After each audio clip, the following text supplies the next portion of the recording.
तो आज हम प्रथम दिन प्रारंभ करते हैं इसका, नरसिंह भगवान की लीला को। ये श्रीमद् भागवतम के 7वें स्कंद में प्रारंभ होता है नरसिंह भगवान के बारे में। ये पास टाइम जो है नरसिंह भगवान, और जब नरसिंह भगवान का नाम लेते हैं तो प्रहलाद महाराज पहले ही आते हैं। बिना प्रहलाद के नरसिंह कैसे आ सकता है? नरसिंह भगवान और प्रहलाद महाराज का ये बहुत ही मधुर जो पास टाइम है, ये 7वें स्कंद में प्रारंभ होता है। वैसे तो पूरी श्रीमद् भागवतम में लगभग 335 अध्याय हैं, 335 होते हैं। तो पूरा लाइफ लग जाएगी हर एक को पढ़ करके समझना, जीवन में उतारने में। लेकिन फिर भी हम अभी हम इस पास टाइम को चर्चा करेंगे थीमेटिक कोर्स में, मेन रूप से 7वें स्कंद के इस पास टाइम को। और इसके पीछे कारण है कि नरसिंह चतुर्दशी भी आ रही है, तो उस बहाने हम एक अच्छा भगवान को स्वागत करने के लिए एक चेतना को डेवलप कर सकते हैं अपने हृदय में, इसलिए हमने इसको चूज किया।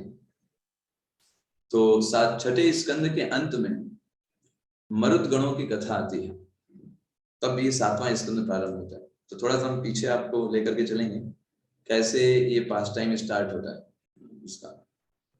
तो होता क्या है, दिति जो होती है, दिति कौन है, किसकी पत्नी है दिति, और कौन है कोई बताएंगे दिति के बारे में? ऐसे नहीं बड़ी, दिति किसकी पत्नी है और कौन है, किसकी या किनकी माँ है? दिति अदिति दो पत्नियां हैं ना। हाँ, दिति और अदिति दो पत्नियां हैं, करेक्ट है ना। तो दिति से उत्पन्न हुए दैत्य, इसलिए उसका नाम दिति है। जितने भी राक्षस, जितने भी असुर प्रजाति हैं, वो दिति की ही संतान है। और दूसरे हैं अदिति। अदिति से कौन उत्पन्न हुए? देवता। सारे के सारे देवता। बहुत बढ़िया, हरिवंश प्रभु। तो ये अदिति और दिति, ये दोनों के द्वारा इस संसार में देवता और दैत्यों की उत्पत्ति हुई।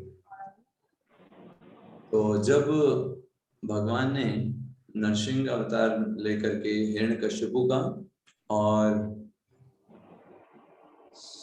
वराह अवतार लेकर के हिरण्याक्ष का वध कर दिया, तो इससे दुखी कौन हो गया होगा, दिति या अदिति? दिति। हाँ, दिति। करेक्ट। तो दिति इससे बहुत दुखी हो गई थी। उसका हो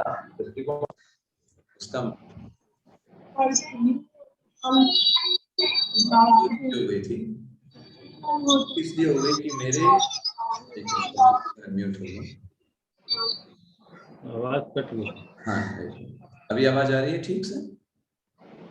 जी ठीक आ रही है प्रभु जी, ठीक आ रही है।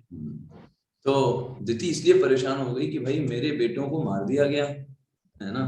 और वो किससे क्रोधित थी दिति, पता है आपको? किससे उसको गुस्सा था?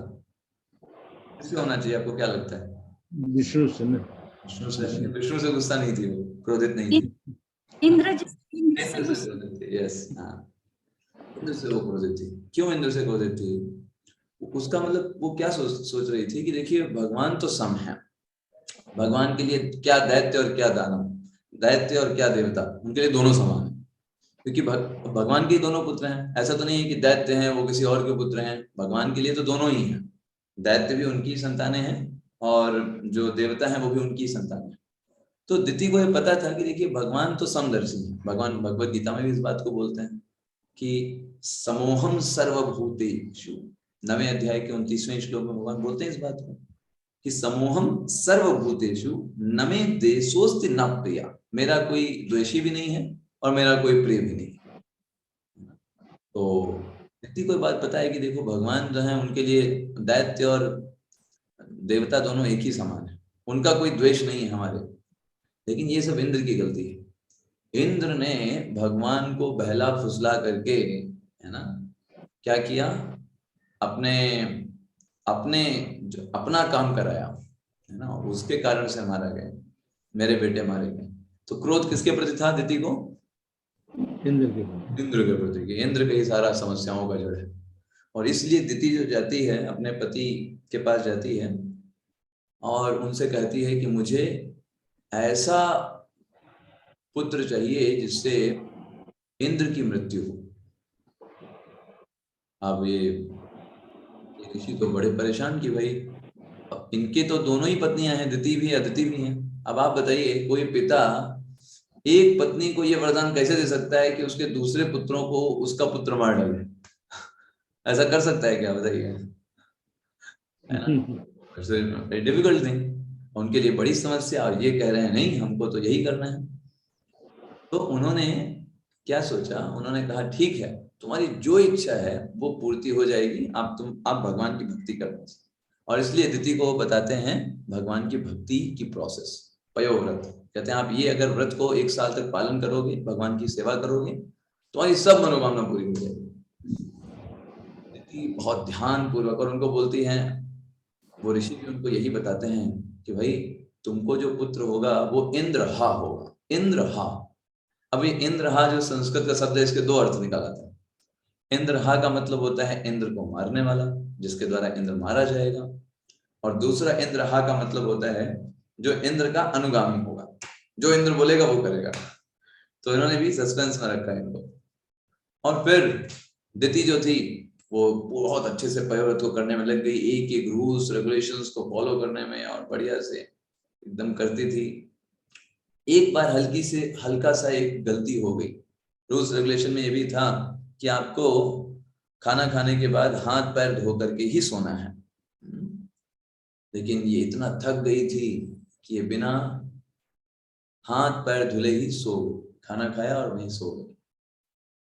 जिसका मौका देख करके, क्योंकि इंद्र को पता था ये तो इसलिए तपस्या कर रही है मुझको मारने के लिए, और ये मौका देख करके इसने गलती करी है। किसने किसने गलती किया?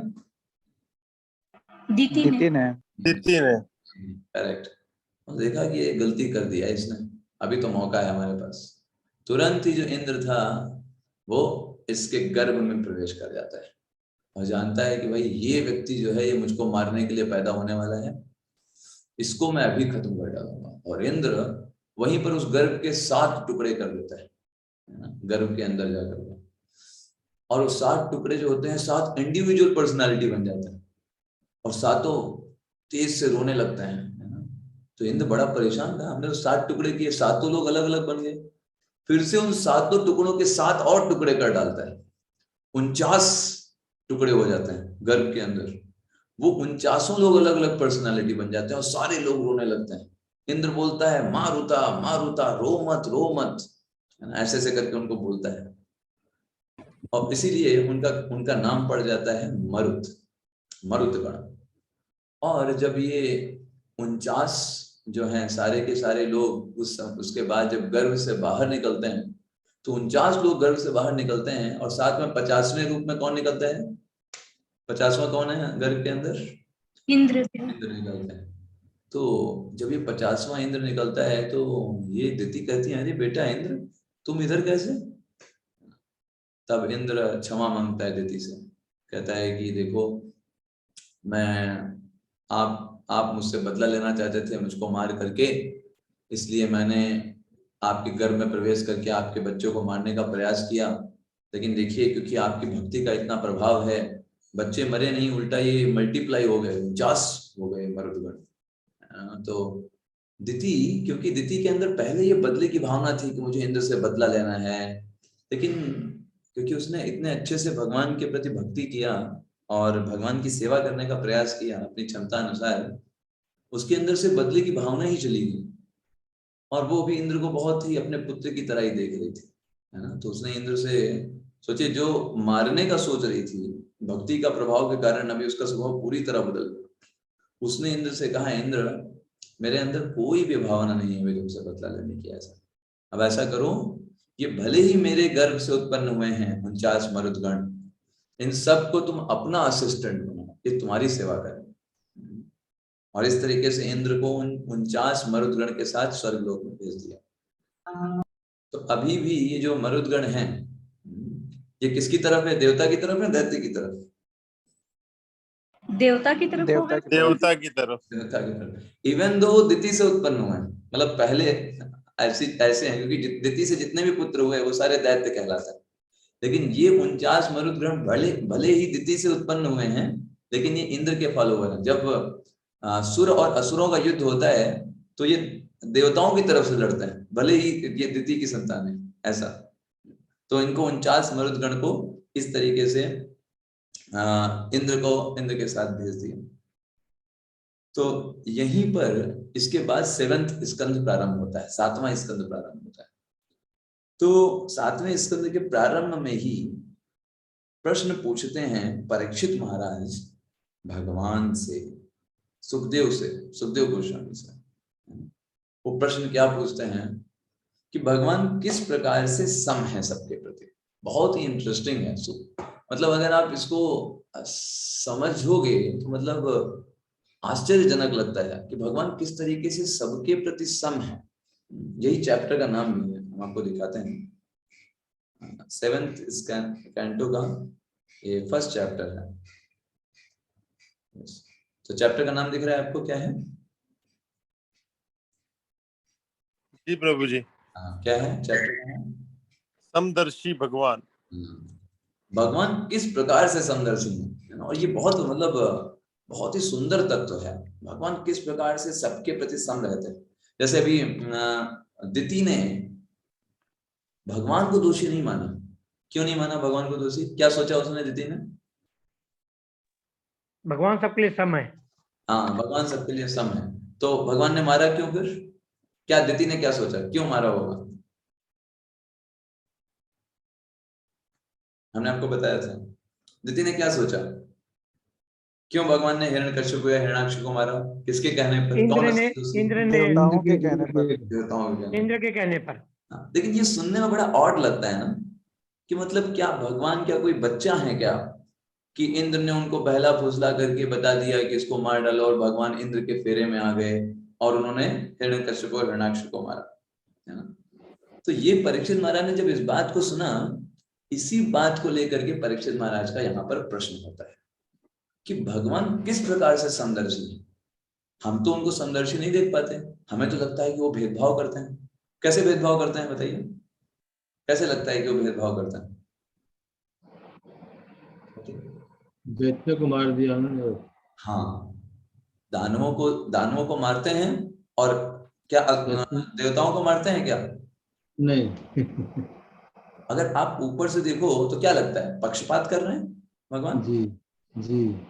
अब भाई देवता भी तो भगवान की संतानें हैं, और दानव भी जो है वो भगवान की संतानें हैं। तो एक को बचा रहे हैं और एक को दंड दे रहे हैं, तो पक्षपात है ना। एक को दंड देना पक्षपात नहीं है? नहीं, कर्म के हिसाब से दंड देते हैं।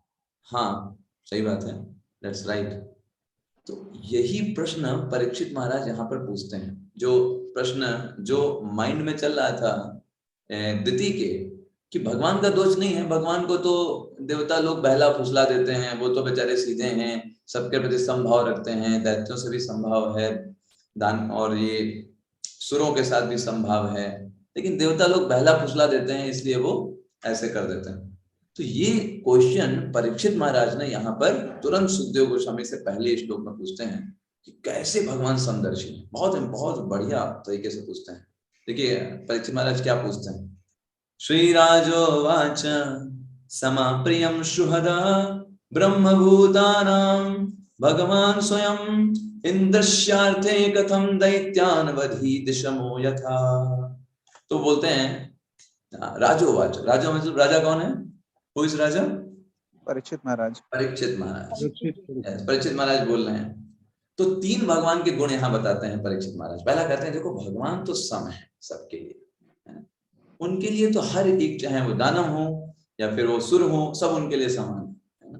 जैसे मान लीजिए पिता के 10 पुत्र हैं, तो पिता के लिए सारे लोग बराबर हैं, एक ही जैसे, चाहे जो भी हो, लेकिन पिता तो सभी के साथ समान व्यवहार करता है, समान रूप से मतलब प्रेम करता है। और प्रिया का मतलब है भगवान सबसे प्रेम करते हैं, और भगवान को सब लोग प्रेम करते हैं। इस जगत में हर कोई व्यक्ति भगवान को ही ढूंढ रहा है, क्योंकि भगवान ही सबसे ज्यादा आकर्षक है। भगवान भगवद गीता में इस बात को बोलते हैं ना, 10वें अध्याय के 41वें श्लोक, यम यम विभूति मत सत्वम श्रीमत उर्जित में वा, है ना। भगवान बोलते हैं इस जगत में जहां पर भी कोई ऐसी चीज है बड़ी अच्छी लगती है, बड़ी सुंदर है, बड़ा बुद्धिमान है, या फिर बहुत ज्यादा प्रभावशाली है, फेमस है, ये सब भगवान का प्रभाव आंशिक रूप से उस जीव के अंदर दिखाई दे रहा होता है। असली चीज भगवान के पास है। तो यही चीज यहाँ पर बता रहे हैं परीक्षित महाराज, कह रहे हैं कि भाई भगवान तो सबके लिए प्रिय है। ऐसा नहीं कि दानवों को प्रिय नहीं है, दानव भी भगवान से ही प्रेम करते हैं परोक्ष रूप से। एक होता है प्रत्यक्ष रूप से प्रेम करना, एक होता है अप्रत्यक्ष रूप से प्रेम करना। जैसे इस भौतिक जगत के जो बद्ध जीव हैं वो क्या भगवान से प्रेम नहीं करते? वो भी भगवान से प्रेम करते हैं, लेकिन वो अप्रत्यक्ष रूप से प्रेम करते हैं। मतलब क्या, इस माया जगत के पीछे हैं, वो सोचते हैं माया में आनंद है, लेकिन माया में भी जो आनंद उनको दिखाई देता है वो भगवान से ही है ना। तो वो अप्रत्यक्ष रूप से भगवान को ही प्रेम करते हैं, वो समझ नहीं पाते, इसलिए वो माया जगत में भटकते रहते हैं, है ना। जैसे मृग मरीचिका है, जो मृग होता है वो, उसको दूर पानी दिखाई देता है लेकिन पानी तो वहां है नहीं, वो बस दौड़ता रहता है पानी की चाह में। ऐसे ही बद्ध जीव हैं, वास्तव में भगवान को ही ढूंढ रहे हैं, लेकिन भगवान माया में नहीं मिलते। भगवान मतलब आनंद, तो सब लोग आनंद के पीछे हैं, सब लोग उनको प्रेम करते हैं, प्रिया। और सबसे लास्ट में तीसरा गुण बताते हैं परीक्षित महाराज, सुहृदम। भगवान सबका भला चाहने वाले हैं। इसका मतलब क्या है सुहृदम? सबके मित्र। हाँ, मित्र मित्र सबके मित्र। और मित्र का मतलब होता है जो व्यक्ति भला चाहता है दूसरे व्यक्ति का, इवन दो उसको उधर से नहीं मिले फिर भी।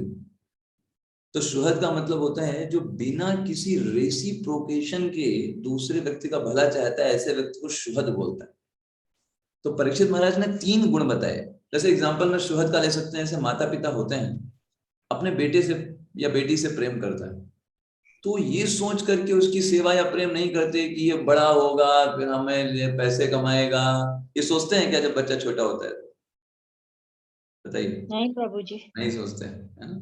या फिर जनरली जो परिवार में हम देखते हैं, तो ये सोच के नहीं होता है वहां पर स्टार्टिंग में कि ये बेटा जब बड़ा होगा तो हमारे लिए कमाएगा, मैं बूढ़ा होऊंगा, नहीं, ये सोच के प्रेम नहीं करता, बस वो प्रेम करता है, उधर से क्या होगा उसके बारे में कुछ नहीं पता। तो ऐसे ही भगवान भी हैं, वो बिना किसी भावना के, है ना, वो हमारा भला चाहते हैं। और सिर्फ चाहते ही नहीं है, वो समर्थ भी हैं। अभी जैसे बहुत सारे लोग बहुत लोगों का भला चाहते हैं लेकिन समर्थ नहीं है भला करने में, लेकिन भगवान समर्थ भी है, भला चाहते भी हैं और समर्थ भी हैं। तो इतने जो 3 भगवान के गुण हैं, ये गुण होने के बावजूद भी भगवान क्यों इंद्रश्यार्थे कथम, इंद्र के अर्थ की पूर्ति क्यों करते हैं? इंद्र जो बोलता है वो क्यों करते हैं? और दैत्याना वधि, दैत्यों का वध क्यों करते हैं? जब भाई भगवान सबके लिए सम है, सबको प्रिय हैं, सबका भला चाहने वाले हैं, तो इंद्र के अर्थ की पूर्ति क्यों करते हैं? इंद्र कहता है कि इंद्र सब देवता जाते हैं और कहते हैं हमें परेशानी है, तो उसके अर्थ की पूर्ति क्यों करते हैं? और दैत्यों का वध क्यों करते हैं? उनसे द्वेष, उनसे पक्षपात इस तरीके से क्यों करते हैं? ये प्रश्न, विषम पक्षपात क्यों कर रहा है ना। ऐसा लग रहा है जैसे मान लो कि भगवान देवताओं को सपोर्ट करते हैं और राक्षसों का वध करते हैं। बहुत सुंदर है, बहुत इंटरेस्टिंग प्रश्न है। और देखिए ये जो दूसरे श्लोक में आप देखेंगे तो भगवान के गुण के बारे में बताया गया है। क्या बोला परीक्षित महाराज ने? ना हिष्यार्थ सुरगणे। देखिए इस जगत में कोई व्यक्ति का प्रिय अगर बनना है तो उसको हम देखते हैं कि भाई ये व्यक्ति हमारे लिए क्या अच्छा कर सकता है, तब व्यक्ति उसके लिए प्रिय बन जाता है। किसी का काम, हरे कृष्ण प्रभु जी। हरे कृष्ण। Yes, you want to ask anything? Hare Krishna. Okay, I think ना हिष्यार्थ सुरगणे। परीक्षित महाराज पूछ रहे हैं ऐसा कौन सा काम भगवान का है जो सुरगण पूरा कर सकते हैं? बताइए, ऐसा कोई काम भगवान का अटका है या नहीं हो पाता होगा, इंद्र जो है उसकी पूर्ति कर देता है इसलिए भगवान इंद्र को सपोर्ट करें? Is it anything? नहीं नहीं प्रभु जी। प्रभु जी। साक्षान निश्रेयस आत्मना। परीक्षित महाराज बोल रहे हैं, अरे भगवान तो साक्षात निश्रेयस है, उनको कुछ चाहिए ही नहीं किसी से। इंद्र क्या उनको दे सकता है जो भगवान के पास है नहीं? सब कुछ जो इंद्र के पास भी जो कुछ है वो सब कुछ भगवान से ही प्राप्त है इंद्र को। तो इंद्र के पास ऐसा कुछ भी नहीं है जिसके कारण भगवान सोचें कि चलो भाई इंद्र की मदद कर दें तो फिर इंद्र से हमको कुछ मिल जाएगा। इंद्र के पास कुछ है ही नहीं देने को, क्योंकि इंद्र के पास भी जो कुछ है वो उसको भगवान से ही प्राप्त है। और दूसरा वो क्या बोलते हैं, कहते हैं कि नैवा सुरेभ्यो विद्वेषो, और ना ही असुरों से कोई उनको भय है कि सोचे अरे असुर को मार देते हैं ये लोग हमको नुकसान पहुंचा देंगे, मेरा कुछ कर सकता है। हाँ, कुछ नहीं कर सकते असुर। असुर भगवान को क्या नुकसान पहुंचा सकते हैं कभी भी? नहीं प्रभु जी।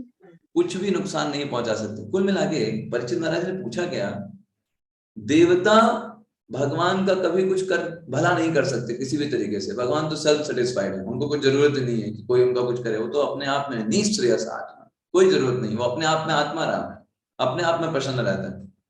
और दानव जो है वो उनको कभी कुछ नुकसान नहीं पहुंचा सकते, उनसे भगवान को कोई भय नहीं है ना, क्योंकि भगवान गुणों से ऊपर है। नो देग गुणा से ही, भगवान तो दोनों से गुणों से ऊपर है, ना उनका कोई भला कर सकता है ना कोई उनको नुकसान पहुंचा सकता है। तो किसी भी तरीके से देवता या दानव उनको कोई फायदा या नुकसान नहीं पहुंचा सकता है। जैसे मान लीजिए रास्ते में घास खड़ी हुई है, घास का तिनका है, और आप कार के अंदर बैठे हुए, आपको उस तृण से कोई प्रॉब्लम होगी, कोई दिक्कत है, डर होगा क्या? बताइए। नहीं प्रभु जी। नहीं प्रभु जी। क्यों नहीं डर होगा? कार हमारी सुरक्षा। हाँ, और तृण क्या कर पाएगा? इवन कार को छोड़ो, अगर आपका हल्का सा पैर भी पड़ जाएगा तो पिछल पूरी तरीके से खत्म हो जाएगा, है कि नहीं? और ऊपर से आप कार में बैठे हो तो आपको कैसा डर? ऐसे ही भगवान जब सारे गुणों से ऊपर हैं तो उस कारण से उनको असुरों से कोई भय नहीं है। नैवा सुरेभ्य, उनको कोई भय नहीं है असुरों से। असुरों से भय उन लोगों को होता है जो तीनों गुणों के अंदर होते हैं, उनको कुछ नुकसान पहुंचाया जा सकता है, उनको मारा जा सकता है, उनको खत्म किया जा सकता है, उनको कष्ट दिया जा सकता है। भगवान तो इन तीनों गुणों से ऊपर है, उनका सच्चिदानंद देह है, उनको कोई असुरों से डर नहीं, असुर उनका कुछ भी नहीं कर सकते। तो जब असुर उनको कुछ नुकसान नहीं कर सकते, देवता उनको कुछ सपोर्ट नहीं कर सकते, तो भगवान क्यों देवताओं को सपोर्ट करते हैं और क्यों असुरों को मारते हैं? ये क्वेश्चन किसका है? कौन पूछ रहा है? परीक्षित महाराज का। बहुत ही मतलब इंटरेस्टिंग क्वेश्चन है। सोचिए, ये डायरेक्ट भगवान पर आक्षेप है। भगवान क्यों पक्षपात करते हैं देवताओं पर? दोनों लोगों से ना देवता उनको कुछ फायदा दिला सकते हैं, ना दानव उनको कुछ उनको दुख दे सकते हैं। तो क्यों भगवान देवताओं को ही सपोर्ट करते हैं और दानवों को सपोर्ट नहीं करते? तो इसलिए परीक्षित महाराज कहते हैं, इति न सुमहाभागा नारायण गुणान प्रति संशयम सुमहा। ये बहुत बड़ा संशय मेरे अंदर उत्पन्न हो गया है। संशय सुमहा, कि भाई ये इतना बड़ा संशय मेरा हो गया है कि भगवान क्या पक्षपात कर रहे हैं, ये आप जल्दी से मुझे इसको बताइए कि ऐसा क्यों है। भगवान किस प्रकार से उदासीन है सबके प्रति? कैसे हम बोलते हैं कि भगवान समदर्शी है, ये हमको बताइए। ऐसा करके वो प्रश्न पूछते हैं। तो अभी यहाँ पर कौन बताएंगे answer? Who is giving answer? Sukhdev. Sukhdev महाराज। सुखदेव गोस्वामी अभी यहाँ पर आंसर देना प्रारंभ करते हैं। साधु पृष्ठम महाराजा हरिश्चरित अद्भुतम। सबसे पहले तो सुखदेव गोस्वामी कहते हैं, अरे thank you much, thank you very much. साधु पृष्ठम महाराजा, क्या आपने प्रश्न पूछा है? साधु इतना बढ़िया आपने प्रश्न पूछा है। साधु पृष्ठम महाराजा हरिश्चरित अद्भुतम।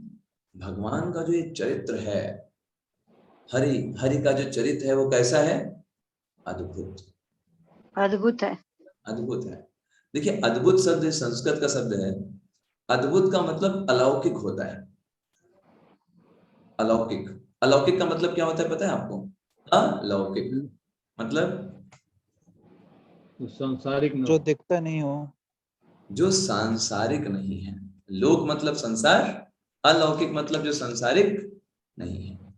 तो संसार में हम क्या देखते हैं भाई? संसार में तो हम यही देखते हैं हमारा किसी ने फायदा किया तो हम उसके बन गए मनपसंद, वो व्यक्ति बहुत अच्छा है, वेरी गुड पर्सनैलिटी।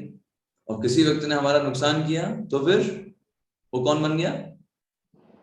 हमारे लिए बेकार आदमी। हमारा दुश्मन बन गया। पहले पूरा संसार उसको अच्छा अच्छा बोले, हमारे लिए बहुत बेकार आदमी है वो, क्योंकि हमारे लिए उसने अच्छा नहीं किया। और हमारे लिए अच्छा किया, भले पूरे संसार के लिए वो बेकार आदमी है, लेकिन बहुत अच्छा आदमी, हम 10 जगह गाएंगे। तो संसार का ये बोलते हैं लौकिक दृष्टिकोण। हमको जहां से फायदा हो वो बढ़िया, हमको जो नुकसान करे वो खराब। लेकिन भगवान के लिए ऐसा नहीं है। भगवान को ना तो कोई नुकसान कर सकता है, ना ही उनको कोई फायदा पहुंचा सकता है किसी भी तरीके से। कोई भी नहीं कुछ कर सकता। भगवान तीनों गुणों से ऊपर है। तो प्रश्न होता है, जब भगवान को कोई फायदा नहीं पहुंचा सकता, मतलब इन द सेंस हम जो भी भगवान के प्रति प्रार्थनाएं करते हैं, जो भी भगवान के लिए जो सेवाएं करते हैं, इससे भगवान को कोई फायदा नहीं मिलता है ना, कि भगवान को बड़ा अच्छा लग रहा है, हाँ इतने सारे लोग मेरा गुणगान कर रहे हैं, मेरी भक्ति कर रहे हैं। Not like that. भगवान इन तीनों गुणों से ऊपर होने के कारण कोई व्यक्ति उनकी निंदा करे या स्तुति करे, भगवान के लिए एक ही जैसा है। यस, क्योंकि हम लोग इस शरीर में बंधे हुए हैं, इस लौकिक जगत में रहते हैं, तो हमारे लिए कैसा है, कोई निंदा करे तो हमें गुस्सा आ जाता है, कोई हमसे बोले अरे बहुत बढ़िया प्रभु जी आप तो बहुत अच्छे हैं, हमको अच्छा लगता है, क्योंकि हम इस लौकिक जगत में रहते हैं। भगवान अलौकिक हैं, अद्भुतम चरित्र है उनका। उनको स्तुति करके, उनकी प्रार्थनाएं करके उनको कोई खुश नहीं कर सकता, और उनकी निंदा करके, उनके बारे में बुरा बोल करके उनको कोई परेशान नहीं कर सकता। दैट्स व्हाई ही इज अलौकिक, अद्भुत चरित्र है उनका। इसीलिए यहाँ पर ऋषि क्या, तो फिर हम डिवोटीज फिर प्रेयर्स क्यों करते हैं, हम क्यों भगवान का नाम जप करते हैं, हम क्यों भगवान को प्रणाम करते हैं, जब भगवान को इससे कुछ नहीं मिलने वाला। एक्चुअली भगवान को कुछ नहीं मिलने वाला मतलब इन द सेंस कि मतलब उनको कुछ कमी होगी तभी कुछ मिलेगा। भगवान को तो सेल्फ सेटिस्फाइड है, लेकिन फिर भी वो भगवान जब डिवोटीज प्रेयर्स करते हैं, डिवोटीज कुछ ऑफर करते हैं, डिवोटीज जप करते हैं, तो भगवान भक्तों की प्रसन्नता के लिए उसको स्वीकार कर लेते हैं। That is difference between that. भगवान स्वीकार कर लेते हैं और भगवान को जरूरत है, इन दोनों शब्दों में अंतर है। ठीक है, जैसे एक पिता अपनी पुत्री की प्रसन्नता के लिए उससे 2 रुपए की चॉकलेट पुत्री देती है, कहती पिताजी मैं आपके लिए लेकर के आई, तो पिताजी उसे स्वीकार कर लेता है। इसका मतलब ये नहीं है कि पिता के पास पैसे ही नहीं है, पिता तो भिखारी है, उसको 2 रुपए भी नहीं जोड़ेंगे। समझ रहे हैं बात आप? तो ऐसे ही जब डिवोटीज प्रेयर्स करते हैं, डिवोटीज भगवान को भोग लगाते हैं, भगवान के लिए उत्सव मनाते हैं, भगवान को जरूरत नहीं है उन उत्सवों की और उन प्रेयर्स की। ऐसा नहीं कि भगवान को बहुत अच्छा लगेगा जब ऐसा होगा, या फिर नहीं, लेकिन डिवोटीज की प्रसन्नता के लिए, उनके स्पिरिचुअल एडवांसमेंट के लिए, उनकी प्रगति के लिए, कि उनको अच्छा लगे, भगवान स्वीकार करते हैं। मर्जी है भगवान की। आपको मतलब समझ में आया? यार समझ में आया जी? तो भगवान को किसी चीज की जरूरत नहीं है। अगर भगवान को भी जरूरत हो हमारी तरह, जैसे हमको बहुत सारी चीजों की जरूरत है ना? हमें खाना चाहिए, पानी चाहिए, सब लोग अच्छा अच्छा बोले, हमको कोई बुरा ना बोले, ये सब भगवान के साथ नहीं है, क्योंकि भगवान अलौकिक है, हम लोग लौकिक हैं, इसलिए हमको इन सब चीजों की जरूरत होती है। तो भगवान को जब कोई प्रार्थना करता है, कोई उनको भोग लगाता है, तो भगवान को जरूरत नहीं उन भोगों की, लेकिन हमारी ग्रोथ के लिए, हम अच्छे से भगवान की सेवा करें, हम प्योर हों, हमारे विचार अच्छे हों, इसलिए भगवान उसको वैसे ही स्वीकार करते हैं जैसे पिता अपने पुत्र के द्वारा छोटी सी भेंट को स्वीकार करता है पुत्र की प्रसन्नता के। तो ये भगवान की मर्जी है कि वो हमें मौका देते हैं अपनी सेवाओं में करने का। भगवान को कोई जरूरत नहीं सेवा करने की, क्योंकि उनकी कोई सेवा करे, उनके पास कमी है या कोई है नहीं उनकी सेवा करने को, नथिंग लाइक दैट। ओम पूर्णमदः पूर्णमिदं पूर्णात् पूर्णमुदच्यते पूर्णस्य पूर्णमादाय पूर्णमेवावशिष्यते। भगवान हमेशा पूर्ण रहते हैं, अपूर्ण तो हम लोग रहते हैं, इसलिए हमको जरूरत होती है दूसरे लोगों की हर एक चीज करने के लिए, कुछ अकेले नहीं कर सकते। भगवान के लिए ऐसा कुछ भी नहीं है। भगवान अकेले ही अपनी नाभि से ब्रह्मा जी को उत्पन्न कर सकते हैं, उनको लक्ष्मी जी की जरूरत नहीं ब्रह्मा को उत्पन्न करने के लिए। अपनी नाभि से सेल्फ और जनरेट कर देते हैं। तो भगवान ऐसे अद्भुत चरित्र है उनका, अद्भुत चरित्र। यस श्लोक प्रभु जी, जो श्लोक आपने बोला पूर्ण वाला, उसका जी, अर्थ समझा दो। अच्छा, ये श्लोक जो है, ये श्लोक आप ईशोपनिषद का सबसे पहले श्लोक के पहले मिलेगा। ये बताता है कि भगवान हमेशा पूर्ण रहते हैं, उनसे कोई चीज अगर निकलती भी है तो ऐसा नहीं जैसे हमारी मैथमेटिक्स क्या होती है कि 10 चीजें थी, 2 चीज निकल गई, तो अभी कितना बचा? नॉर्मल गणित क्या है? 8। हाँ, 8 बचा है ना। 8। हाँ, फिर 2 निकल गया, क्या बचा? 6 बचा है ना। लेकिन भगवान के केस में ऐसी गणित नहीं। भगवान की गणित कैसी है? ये 10 है, आपने 10 निकाल लिया, फिर भी यहाँ कितना बचा? 10। यहाँ से फिर 10 निकाल लिया, फिर भी कितना रहेगा? 10 रहेगा। वो कभी नहीं कम होने वाला। जैसे ब्रह्म विमोहन लीला में आप देखिए, भगवान कृष्ण है, सारे ग्वाल बालों को और सारे गाय बछड़ों को ब्रह्मा जी लेकर के चले गए। भगवान ने क्या किया? सारे ग्वाल बाल खुद ही बन गए, सारे बछड़े खुद ही बन गए, कोई जरूरत नहीं उनको किसी की। बात समझ रहे हैं आप? और ऐसा नहीं है कि जब वो ग्वाल बाल बन गए तो उनमें कुछ कमी आ गई, नो, वो वैसे ही है। तो भगवान को किसी भी व्यक्ति की, किसी भी चीज की कोई आवश्यकता नहीं है। अगर आवश्यकता आ जाएगी तो अपूर्णता आ गई ना, इसका मतलब व्यक्ति में कुछ कमी है, तभी उसको दूसरी चीज की आवश्यकता है जी। भगवान तो पूर्ण है, उनको कोई आवश्यकता नहीं, कोई स्तुति की जरूरत नहीं, कोई प्रार्थनाओं की जरूरत नहीं, कोई ग्लोरिफिकेशन की जरूरत नहीं, उनके बारे में बड़ी बड़ी बातें, उनको इससे कोई फर्क नहीं पड़ता। या कोई व्यक्ति उनको गालियां दे, उनके बारे में बहुत बुरा बोले, इससे उनका कोई नुकसान भी नहीं कर सकता। Getting my point? जी। लेकिन भगवान भक्तों की प्रसन्नता के लिए, उनको ग्रोथ देने के लिए, ताकि वो प्रगति करें, भक्तों की सेवाओं को स्वीकार कर लेते हैं, विग्रहों के रूप में आते हैं और अपनी सेवाएं भक्तों से करवाते हैं ताकि उनकी ग्रोथ हो। भगवान को कोई फायदा नहीं है। जो विग्रहों की सेवा करेंगे या भगवान की सेवा करेंगे, भगवान का नाम लेंगे, इससे भगवान को फायदा है या हमारा फायदा है? बताइए। हमारा फायदा, हमारा फायदा तो हमारी होती है, भगवान का क्या ग्रोथ होगा?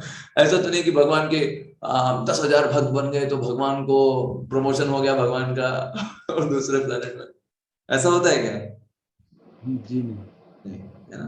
भौतिक जगत में ऐसा होता है, हाँ भाई, अगर हमारे ज्यादा फॉलोअर्स हो गए तो हम थोड़े बड़े पोस्ट पे पहुंच गए, और लोग फॉलोअर हो गए तो बड़े नेता बन गए, मुख्यमंत्री बन गए, फिर प्रधानमंत्री बन गए। ये लौकिक चरित्र है, लेकिन भगवान का ऐसा नहीं। इसलिए यहाँ पे शब्द बहुत इंपॉर्टेंट है, हरिश्चरित अद्भुतम।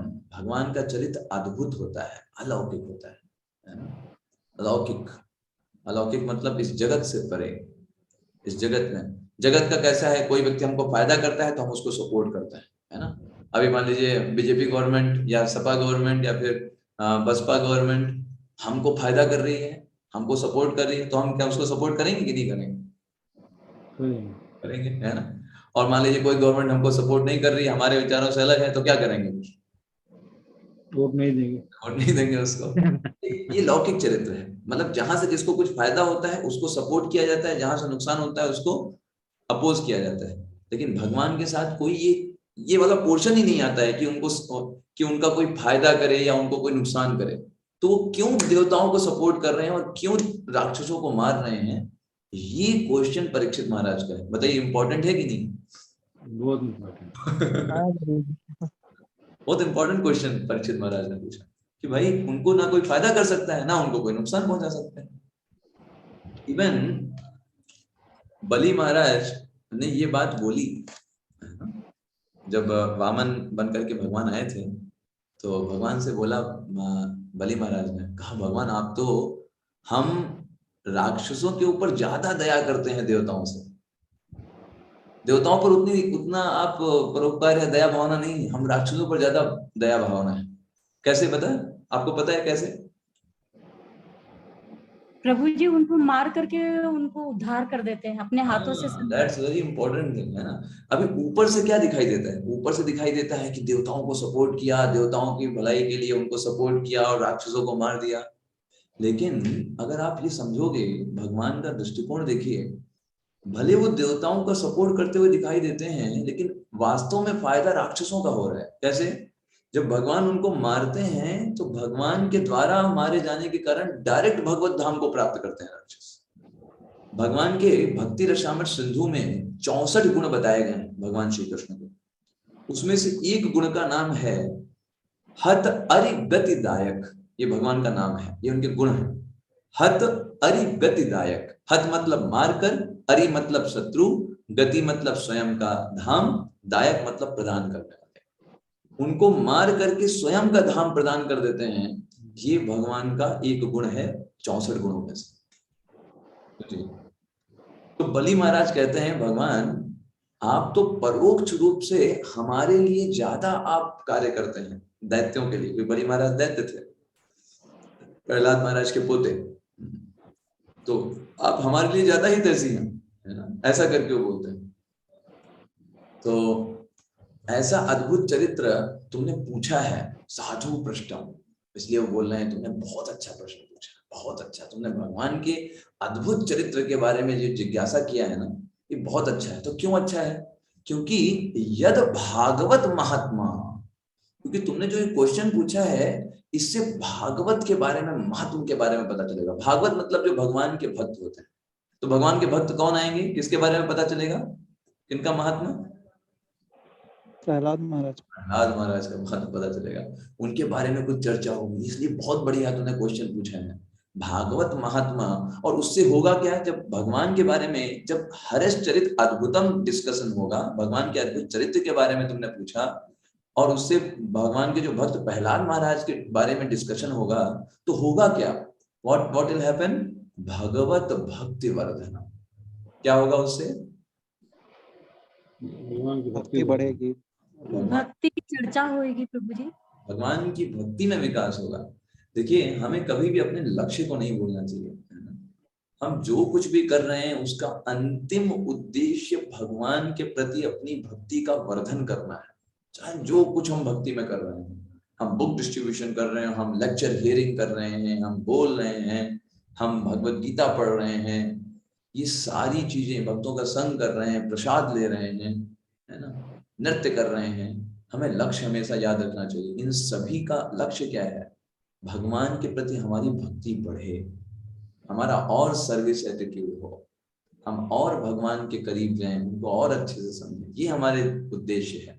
तो ये साधुवाद क्यों दे रहे हैं परीक्षित महाराज को? तुमने जो प्रश्न पूछा है उसके द्वारा भगवान के अद्भुत चरित्र के बारे में डिस्कशन होगा, भागवत महत्व मतलब प्रहलाद महाराज के बारे में चर्चा होगी। ये सब कुछ मिलकर के हमें भगवान की भक्ति में हम दोनों का वर्धन करेगा। तुम्हारा भी वर्धन होगा और मैं बोलूंगा तो मेरा भी भगवान के प्रति जो है भक्ति में वर्धन होगा। और फिर आगे कहते हैं, गीयते परमम पुण्यम, ये जो परम पुण्य है, परम पुण्य का मतलब क्यों परम पुण्य इसको बोला गया है? परम पुण्यम का मतलब क्या होता है? जितने भी हमारे कलमश हैं उनको नाश करने में सक्षम, वो होता है पुण्य, है ना, परम पुण्य। पुण्य साधारण पुण्य कैसे होते हैं? लौकिक पुण्य, वो पाप को खत्म करने में सक्षम नहीं है। पुण्य के लिए आपको अलग से स्वर्ग लोक जाना होगा, पापों के लिए नरक लोक जाना होगा। लेकिन ऐसे परम पुण्य मतलब भगवान के बारे में जो गाथा है, ये परम पुण्य है। ये समस्त पापों को खत्म करने के, हमारे अंदर के कलमश जो काम क्रोध लोभ के रूप में बैठे हैं और हमें हमारी भक्ति से या भगवान से अलग कर देते हैं, ऐसे को नष्ट करने में ये सक्षम है।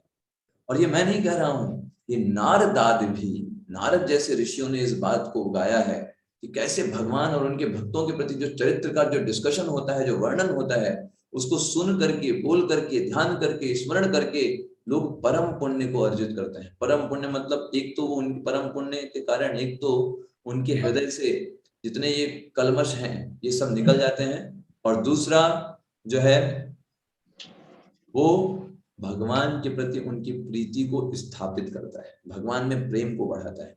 तो ऐसे परम पुण्य का गायन जो है नारद जैसे कई सारे लोगों ने किया। और मजे की बात क्या है कि नारद जी भी वहीं पे बैठे हुए हैं, वो सुन रहे हैं इस बात। जब सुखदेव गोस्वामी परीक्षित महाराज को उपदेश दे रहे हैं तो वहां पे सारे ऋषि मुनि बैठे हैं सभा में, नारद जी बैठे हुए हैं, व्यास देव जी बैठे हुए हैं। तो इसलिए सुखदेव गोस्वामी बोलते हैं, नत्वा कृष्णाय मुनये, इसलिए मैं कृष्ण मुनि के, कृष्ण मुनि कौन है? कृष्ण द्वारपायन वेदव्यास, व्यास जी को बोल रहे हैं, ऐसे मुनि जो कि कृष्ण है वेदव्यास, उनको मैं प्रणाम करते हुए कथयिष्ये हरे कथा। अब मैं भगवान की कथा को वर्णन करने जा रहा हूं, ऐसे करके ये सुखदेव गोस्वामी बोलता है। अभी वो बहुत अच्छे से समझाएंगे। तो अब वो सुखदेव गोस्वामी बोलते हैं, देखो तुमने जो बात कही वो बात बिल्कुल सही है कि भगवान को इन चीजों से कोई फर्क नहीं पड़ता है ना। निर्गुणोऽपि हजा व्यक्तो भगवान प्रकृते परः स्वमाया गुणमाविश्य बाध्य बाधकतां गता। तो परीक्षित महाराज को बोलते हैं, हाँ आपने बिल्कुल सही बात बोली। भगवान कैसे हैं? निर्गुणोऽपि, वो इन तीनों गुणों से ऊपर है। अजहा, वो किसी भी तरीके से, अजा का मतलब क्या होता है? वो कभी भी जन्म नहीं लेते इस जगत में, हमेशा से अजन्मा है। अव्यक्तो, अव्यक्तो का मतलब क्या होता है? यस बताइए। जिसको व्यक्त नहीं किया जाता, जो व्यक्त नहीं होते, तो व्यक्त नहीं होते। तो कोई सोचेगा भगवान तो व्यक्त होते हैं, भगवान तो इस जगत में पास टाइम करते हैं, भगवान को अव्यक्त क्यों बोला जा रहा है कि भगवान अव्यक्त है? देखो हर जगह दिखाई नहीं पड़ते सर। Yes what? हर जगह दिखाई नहीं पड़ते। हाँ, आप ऐसे देखिए, जैसे भौतिक जगत में क्या होता है, आपके पास मान लीजिए एक पुस्तक है, मेरे पास मान लीजिए एक पुस्तक है। अब ये पुस्तक जो है हमेशा से तो पुस्तक नहीं रही होगी, पहले ये क्या होगा? यही जो कागज है ये क्या होगा, कहाँ होगा, किस फॉर्म में होगा? पेड़ के फॉर्म में, लकड़ी के फॉर्म में होगा। इसको लकड़ी को लाया गया होगा, इस पे बहुत सब कुछ किया गया होगा, कई मशीनों से जाकर के अभी ये क्या बन गया? कॉपी बन गया, करेक्ट ना? हाँ। तो अभी ये कॉपी के रूप में व्यक्त हो रहा है, पहले ये अव्यक्त था, करेक्ट? पहले क्या मैं बोल सकता था ये किताब है लकड़ी को देख करके? कॉपी नहीं प्रभु जी, नहीं प्रभु जी। अभी जब एक कॉपी बन करके आ गया है तो व्यक्त हो गया है हमारे सामने, अब हमको दिखाई दे रहा है कॉपी, पहले नहीं था। तो भगवान भी ऐसे नहीं है, भगवान तो हमेशा से हैं भाई। व्यक्त तो वो चीज होती है ना जो पहले नहीं थी अब हो गई। ये कॉपी पहले नहीं थी, अब हो गई, तो हम बोलते हैं हाँ ये व्यक्त है ना। जैसे हम स्वयं को भी देखें तो हम कैसे हैं? पहले अगर हम देखें, अगर हम कुछ वर्ष पहले की बात करें, 100 वर्ष पहले की बात करें, तो हम बोल सकते थे कि हम ये हैं, हम राम प्यारे दास हैं, या फिर हम संतोष, या फिर हम और कुछ बोल सकते हैं, अपने आप को बोल सकते थे? नहीं प्रभु जी। और अभी हम इस शरीर के द्वारा व्यक्त हो रहे हैं, लेकिन भगवान ऐसे नहीं है, भगवान अव्यक्त है। भगवान का शरीर हमेशा से है, ऐसा नहीं है कि पहले कुछ और थे, पहले कोई परम ब्रह्म था जिसमें निराकार है, निरंकार है, और अब वो शरीर लेकर के आ गया है। Not like that. भगवान हमेशा से अव्यक्त है, उनको व्यक्त होने की जरूरत नहीं। जैसे इस जगत में चीजें व्यक्त होती हैं, चली जाती हैं, जैसे लाइट है, बल्ब होता है, लाइट आई, बल्ब जला, लाइट चली गई, बल्ब बंद हो गया। तो ये व्यक्त अव्यक्त वाली स्थिति भगवान के साथ नहीं, भगवान हमेशा से व्यक्त है, हमेशा से भगवान जो है कृष्ण रूप में है। इस भौतिक जगत में कभी कभी आते हैं थोड़े समय के लिए, भौतिक जगत में थोड़े समय तक दिखाई देते हैं, फिर चले जाते हैं, है ना। लेकिन वो अव्यक्त इस सेंस में है कि उनको वो हमारी तरह व्यक्त नहीं होते। ठीक है, तब तो प्रभु जी कहना चाहिए कि हमेशा व्यक्त हैं।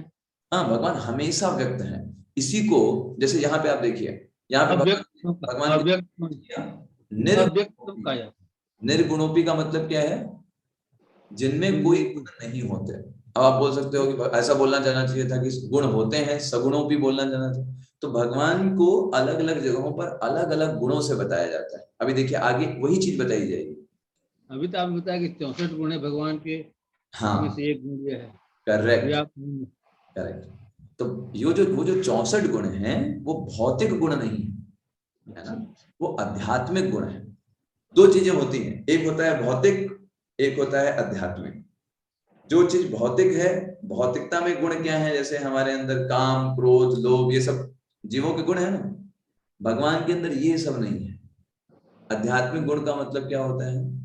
आध्यात्मिक गुण है दया करना, है ना, और भक्तों पर कृपा करना, भक्तों की मदद करना, उनको संकट से निकालना, ये आध्यात्मिक गुण है।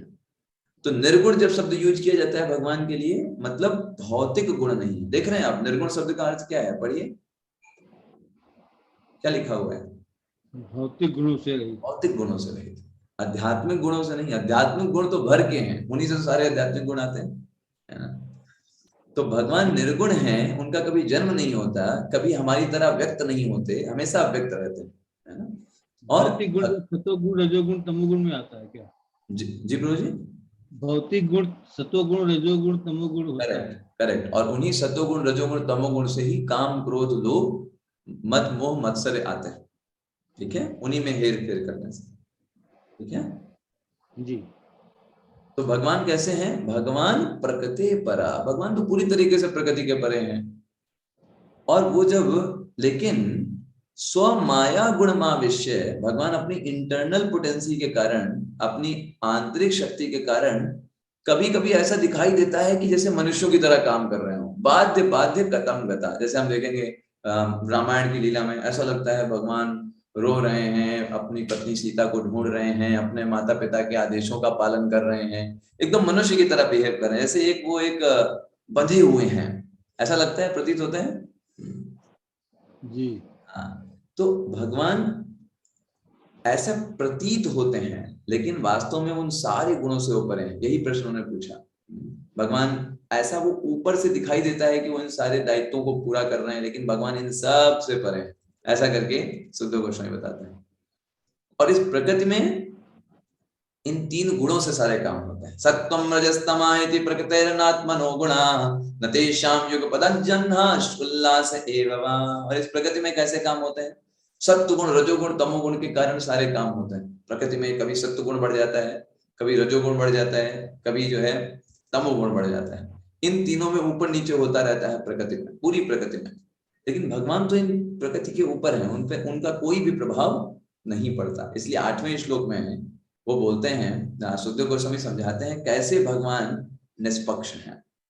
जय काले तु सत्वस्य, जब सत्व गुण बढ़ जाता है तब देवता जो होते हैं वो जीत जाते हैं, वो फ्लरिश करते हैं, देवताओं का शासन होता है हर जगह, देवता देवता जहां भी जाएंगे उनका विजय हो जाएगा। दूसरा, देवर्षिर्नजसोऽसुरान्, और जैसे रज गुण बढ़ जाता है तो जो असुर लोग होते हैं वो जीतेंगे, देवता लोग हार जाएंगे। ऐसा कब हुआ? कब ऐसा हुआ कि देवता लोग हार गए और असुर जीत गए? रजोगुण बढ़ने से।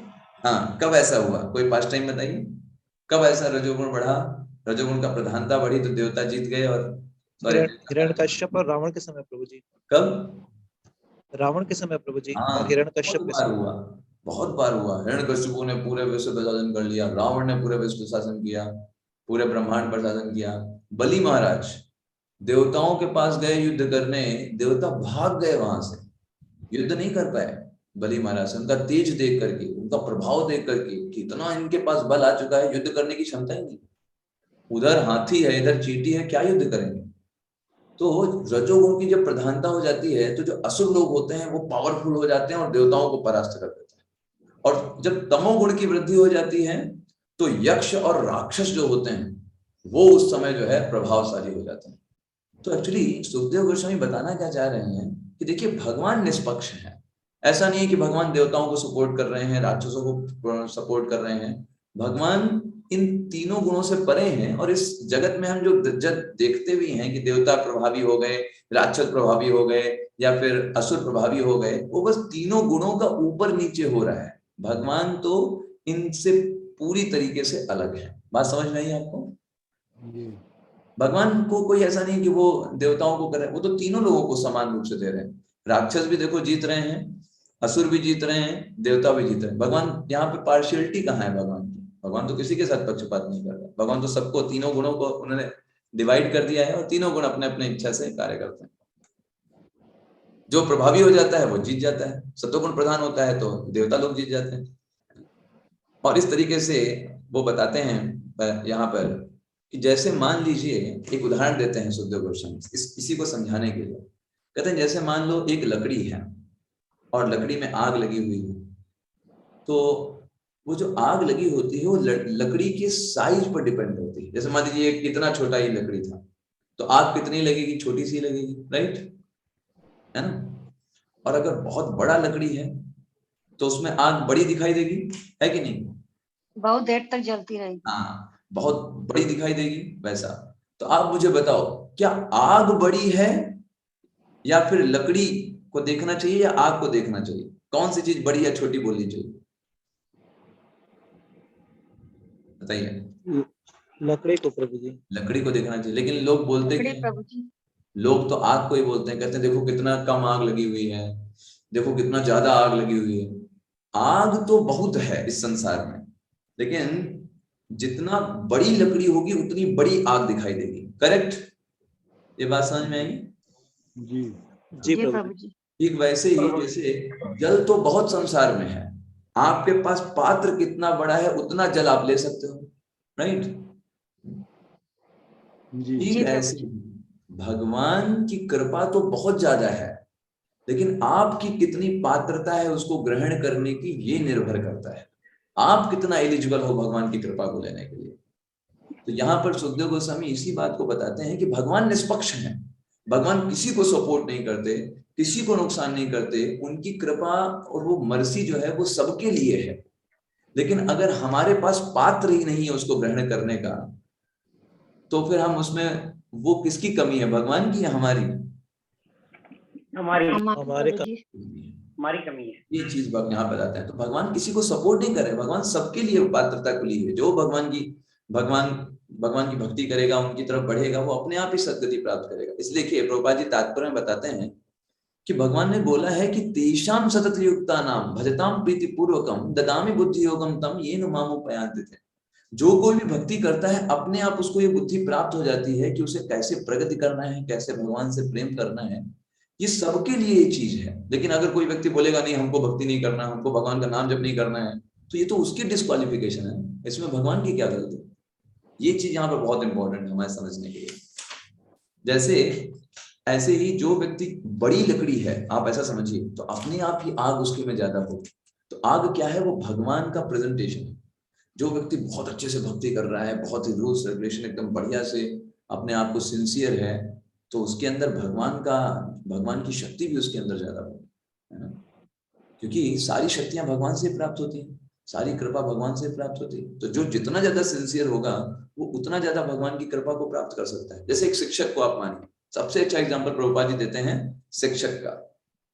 शिक्षक जो है वो समस्त शिष्यों को पढ़ाता है, ऐसा नहीं किसी शिष्यों से उसकी दुश्मनी उसको नहीं पढ़ाएगा। लेकिन आप मुझे बताओ, क्या क्लास के सारे स्टूडेंट्स हैं वो सेम तरीके से सीखते हैं? नहीं प्रभु जी। नहीं प्रभु जी। तो क्या ये माना जाए कि जो शिक्षक है वो पार्शियल है, वो पक्षपात नहीं करता है? प्रभु जी। नहीं। नहीं। तो यहाँ पे कमी किसकी है, शिक्षक की या जो लोग ले रहे हैं उनकी पात्रता की? छात्र की। शिष्य की पात्रता की। सेम चीज यहाँ पर एप्लीकेबल है। भगवान ने तो साफ साफ बोल दिया है कि जो कोई मेरी भजन करेगा, जो कोई मेरी शरण में आएगा, वो तुरंत मुक्ति प्राप्त कर लेगा, जन्म मृत्यु के चक्र से मुक्त हो जाएगा, है ना? तो भगवान ने तो सबके लिए बताया। जैसे कोई शिक्षक पढ़ा रहा है तो बोल रहा है भाई ये इंपॉर्टेंट क्वेश्चन है, ये आएंगे एग्जाम में, ओ कोई व्यक्ति सीरियसली ले ही नहीं रहा है, तो ये अब वो बच्चा फेल हो जाता है अगर, तो इसमें शिक्षक की गलती नहीं है। शिक्षक ने तो चिल्ला चिल्ला कर बताया था ये इंपॉर्टेंट क्वेश्चन, लेकिन अगर उसको कोई जो छात्र है वो सिंसियरली नहीं ले रहे हैं, ये उनकी समस्या है। तो भगवान कभी पक्षपात नहीं करते, भगवान तो हमको शास्त्र देते हैं, अपने विग्रह के रूप में आते हैं, भक्तों का एसोसिएशन देते हैं, कितना कुछ मर्सी देते हैं हमको अपनी तरफ लगाने के लिए। लेकिन अगर हम सिंसियर नहीं है, हमको माया जगत में ही रमना है, तो ये हमारी बात है, हमारी गलती है। प्रभुपाद जी इसी बात को बहुत स्पष्ट तरीके से कि पक्षपात का कोई प्रश्न ही नहीं उठता है, कोई प्रश्न नहीं उठता है। क्यों? तो संतोष कुमार प्रभु जी पढ़िएगा इस लाइन को। कृष्ण हर एक को भक्ति योग प्रदान करने के लिए तैयार रहते हैं, लेकिन मनुष्य को उसे ग्रहण करने में समर्थ होना चाहिए, यही रहस्य है। इस प्रकार जब कोई व्यक्ति अद्भुत भक्तिमय कार्यकलाप करता है तो विचारवान व्यक्ति समझते हैं कि भगवान कृष्ण उस भक्त पर अधिक अनुकूल हैं। हाँ, आप बात समझे। जैसे कोई व्यक्ति कुछ अलग करने में सक्षम है, सामान्य व्यक्ति नहीं कर पा रहा है, लेकिन वो व्यक्ति कुछ अद्भुत कर सकता है, तो विचारवान व्यक्ति ये नहीं देखेगा कि ये इसकी योग्यता है, वो ये समझ जाएगा इसका मतलब भगवान कृष्ण की इस व्यक्ति पर अधिक अनुकंपा है। इसलिए वही भगवान कृष्ण, जैसे हमने आपको लकड़ी और आग का एग्जांपल दिया ना, तो इसका मतलब वो लकड़ी उसने बड़ी तैयार कर दी है, इसलिए आग ज्यादा निकल रही है। तो आग क्या है? वो भगवान कृष्ण है। सारे गुण, सारा वैभव, सारा प्रताप, सारा प्रभाव भगवान से ही आता है। तो कोई व्यक्ति कुछ अलग करने में सक्षम है जो सामान्य व्यक्ति नहीं कर पा रहा है, लेकिन वो डिवोटी बहुत बढ़िया से कर ले रहा है। इसका मतलब क्या है? कृष्ण उस पर अधिक अनुकूल है। बात समझ में आई? जी प्रभु जी। क्योंकि सामान्य छोटा जीवात्मा कुछ नहीं कर सकता अपने दम पर, लेकिन क्योंकि उसने सिंसियरिटी किया है, अच्छे से भक्ति में प्रक्रिया को फॉलो कर रहा है, इसलिए भगवान उस पर अनुकूल हो गए उसकी सिंसियरिटी के कारण। ये चीज यहाँ पर प्रभुपाद जी तात्पर्य में समझाते हैं। तो हम अगर सिंसियर होते हैं, इससे हमारा बेनिफिट है, हम अपनी पात्रता को डेवलप करें। भगवान ने तो साफ साफ बोला है कि जो मेरी भक्ति करेगा, जो भजन करेगा, वो मेरी कृपा को प्राप्त करेगा। ददामि बुद्धि योगम तम। इसमें कोई पक्षपात नहीं है। जैसे हमने आपको बताया कि टीचर बोल दे भाई ये इंपॉर्टेंट क्वेश्चन है, ये आ रहा है एग्जाम में, तो उसने सारे छात्रों को बता दिया कि ये क्वेश्चन आ रहा है। तो कोई छात्र उसको सीरियसली लेता है, कोई छात्र सीरियसली नहीं लेता है और फेल हो जाता है। तो जो फेल हो गया उसके लिए शिक्षक जिम्मेदार नहीं है। शिक्षक ने चिल्ला चिल्ला करके क्लास में बोला था कि ये इंपॉर्टेंट है, लेकिन फिर भी उसने नहीं पढ़ा। तो प्रभुपाद जी तात्पर्य में बहुत अच्छा लिखते हैं, इसको हम पढ़ेंगे। यस, कविता माता जी आप पढ़ सकते हैं इस वाले पैराग्राफ को? कविता माता जी या फिर अशोक कुमार अग्रवाल। हरे कृष्ण प्रभु जी। हरे कृष्ण। यस, मैं ये वाला पढ़ूं प्रभु पैराग्राफ, जी? ये वाला पैराग्राफ पढ़िए। मैं पढ़ूं प्रभु जी? हाँ पढ़िए पढ़िए मतलब। हरे कृष्ण। हरे कृष्ण। इसे समझ पाना कठिन नहीं है, लेकिन ईर्ष्यालु लोग यह मानने के लिए तैयार नहीं होते कि भगवान ने भक्त की उन्नत स्थिति के कारण ही उस पर कृपा की है। ऐसे मूर्ख ईर्ष्या करने लगते हैं और प्रगत भक्त के कार्यों का अवमूल्यन करने का प्रयास करते हैं। यह वैष्णवता नहीं है।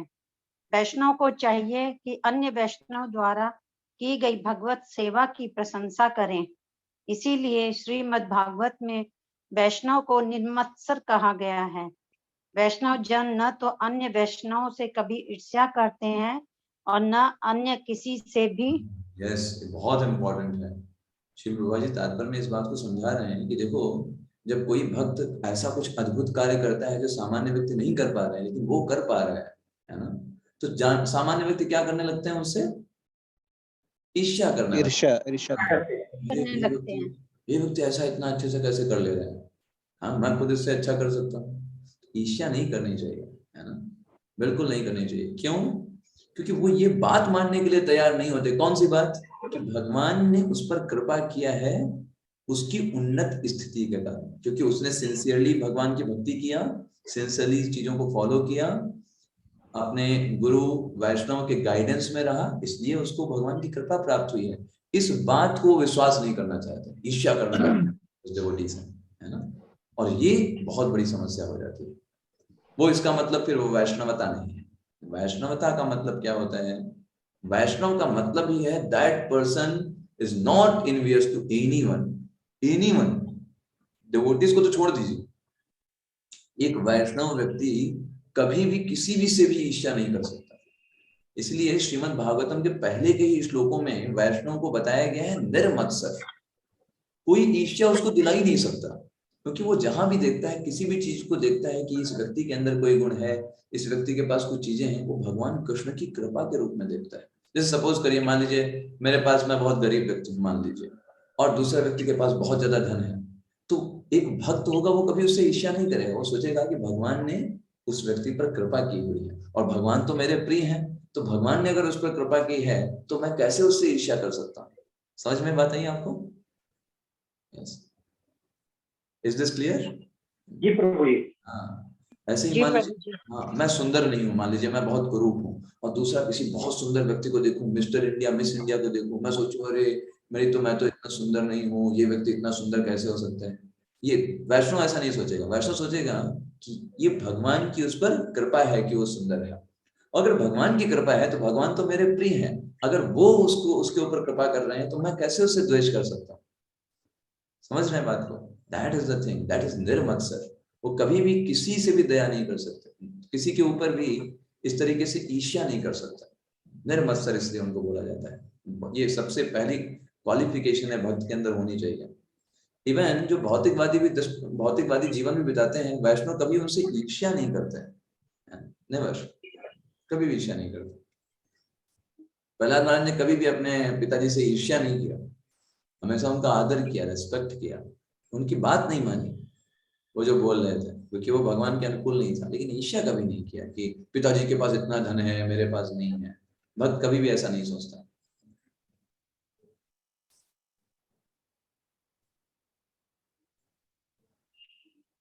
तो कैसा होता है जब रजोगुण बढ़ जाता है, रजोगुण, सतोगुण और तमोगुण, इन्हीं तीनों के बढ़ने और घटने से चीजें होती रहती। अब क्वेश्चन हो सकता है कि भाई सतोगुण, रजोगुण, तमोगुण ही ये बढ़ता किस आधार पर है? तो इसके लिए सुखदेव गोस्वामी बताते हैं, कालम चरंतम सजतीस आश्रयम, ये काल के प्रभाव से बढ़ता है। कभी किसी का समय अच्छा आ जाता है, सत्वगुण का समय आ गया तो सारे ऋषि मुनि, सारे देवी देवता हैं, ये फ्लरिश करने लगता है। फिर सत्वगुण का समय बीत गया, अभी रजोगुण का समय है, तो रजोगुण के समय सारे जो असुर होंगे वो प्रभावशाली हो जाएंगे, फिर देवताओं की कुछ नहीं चलेगी, देवताओं को भागना पड़ेगा वहां से, स्वर्गलोक से। तो ये काल के अंदर काम करते हैं। अब कोई प्रश्न पूछ सकता है, भाई तो काल क्या भगवान से भी ऊपर है क्या? तो नहीं, हमको पता है काल जो है वो भगवान के नियंत्रण में काम करता है, पूरा भगवान के नियंत्रण में। जो गुण तमोगुण किसको प्रभावशाली बनाना है, ये भगवान के होता है। शायद किसी का अनम्यूट हो गया। तो ये ठीक वैसे ही है जैसे आपको एकदम सिंपल सा उदाहरण आपको बताएं कि सुखदेव गोस्वामी ने क्या आंसर दिया। सुखदेव गोस्वामी ने यह आंसर दिया, देखो जैसे एक छोटा बच्चा है, वो कभी कभी समुद्र के किनारे जाता है और रेत का बहुत अच्छा घर बनाता है। देखा है आपने? आपने भी हो सकता है कभी बनाया हो, या आपने देखा छोटे छोटे बच्चे जाते हैं और रेत का घर बनाते हैं, राइट? जी प्रभु जी। और जब मान लीजिए माता पिता बोलते हैं चलो टाइम पूरा हो गया, अभी घर चलना है, तब क्या करते हैं वो बच्चे? तोड़ देते हैं, तोड़ देते हैं, उसको तोड़ देते हैं और घर चले जाते हैं। अच्छा, उनको कुछ बहुत बुरा लगता है क्या तोड़ने में? ये बहुत बेकार हो रहा है, बहुत बुरा है, ये कुछ लगता है कि मजा आता है? दोनों में खुशी लगती है।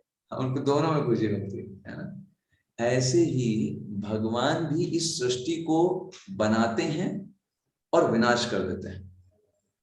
तो ऐसा नहीं है भगवान को बनाने में बड़ा अच्छा लगता है, विनाश करने में बड़ा दुख होता होगा ना। भगवान को दोनों में आनंद आता है। उनके लिए ये क्रीड़ा के समान है। जैसे एक छोटा बच्चा होता है वो बनाता है, उतने ही मजे से बनाता है, और जब तोड़ने का समय आता है उतने ही मजे से तोड़ करके घर चला जाता है। उसके लिए कोई ऐसा दुख या सुख की बात नहीं, दोनों में वो क्रीड़ा की तरह देखता है, उसके लिए खेल के समान। ऐसे ही भगवान इस जगत में जीवों को फैसिलिटेट करने के लिए, जैसे कोई जीव है भोग करना चाहता है तो भगवान उसको फिर शरीर दे देते हैं, उसको फैसिलिटी दिया, ठीक है भाई तुमको शरीर दे दिया, तुम्हारे अंदर रजोगुण तुम्हारे प्रभावी बनाया ताकि तुम आनंद कर पाओ, तो बिना रजोगुण के भोग कैसे करेगा बेचारा वो, तो रजोगुण उसके अंदर दे दिया, उसको फैसिलिटी दे दिया। और फिर उसी तरीके से भगवान उससे फैसिलिटी बाद में ले भी लेते हैं समय पूर्ण हो जाने पर। भगवान को इससे कोई दुख नहीं होता कि अरे ये क्या हुआ है, ये पूरा सृष्टि विनाश हो गया, नहीं। जैसे एक छोटे बच्चे को घर बनाने और तोड़ने में कोई दुख या सुख नहीं होता, ना ही किसी प्रकार का पक्षपात, वो स्वयं की क्रीड़ा के कारण करते हैं। इसलिए भगवान हमेशा कैसे हैं? निष्पक्ष हैं। उनको कोई भी जीवों को फैसिलिटी देने के लिए इस माया जगत का निर्माण करते हैं और माया जगत का विनाश भी कर देते हैं जब वो चीज पूरी हो जाती है। Is it clear? हाँ जी प्रभु जी। हाँ, बस यही कारण, बस सिंपल सिंपल सा हमको ये कारण समझ में आता है। ऐसा करके सुखदेव गोस्वामी एकदम स्पष्ट कर देते हैं, है ना। अब यहाँ पर सुखदेव गोस्वामी इस टॉपिक को थोड़ा और अच्छे से समझाने के लिए कुछ चीजें कैसी होती हैं, वो ये बोलते हैं कि देखो यही चीज जो तुम मुझसे पूछ रहे हो ना कि भगवान इस तरीके से निष्पक्ष कैसे हैं, यही चीज इतिहास में एक बार और पूछा गया था। तो परीक्षित महाराज कौन सा भाई, क्या पूछा गया था?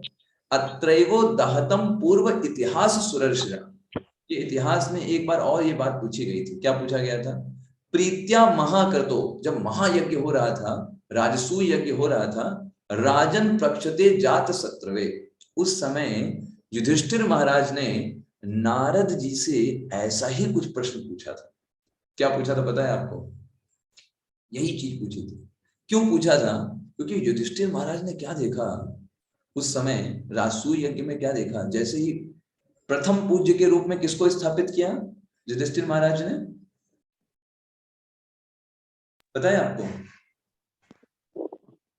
राजसूय यज्ञ में जब सारे राजा एकत्रित थे, पूरे विश्व के राजा उपस्थित थे, तो उस समय भगवान कृष्ण की महिमा को मंडन करने के लिए जो प्रथम पूज्य के रूप में भगवान कृष्ण को बैठाया गया सबके सामने। कृष्ण जी को बैठाया गया। कृष्ण जी को बैठाया गया सबके सामने, ये बताते हुए कि देखो भाई यही सबसे ज्यादा पूज्य हैं। लेकिन एक व्यक्ति को ये बात बहुत ज्यादा खल गई। कौन था वो? शिशुपाल। शिशुपाल। उसको इतना बुरा लगा, मतलब जैसे आप ये समझिए कि घाव के ऊपर नमक डालने के जैसा। शिशुपाल भगवान कृष्ण से इतना द्वेष करता था, इतना द्वेष करता था। जैसे उसने देखा कि अरे ये तो पूरे समस्त राजाओं के बीच में कृष्ण को एकदम मेन गद्दी पर बैठा दिया गया, ये कैसे हो गया, है ना? तो उसने क्या किया, भगवान को देने लगा, बहुत गंदी गंदी गालियां देने लगा और उनकी निंदा करने लगा। तो फिर क्या हुआ उसके बाद? भगवान ने उसे मौका दिया। हाँ, 100 गुना उसका माफ किया उसका। Yes, correct. फिर भी माना तो बात कर दिया। हाँ, जब 100 बार तक गालियां देता रहा भगवान को, तो भगवान ने फिर अपने सुदर्शन चक्र से उसका गला काट दिया।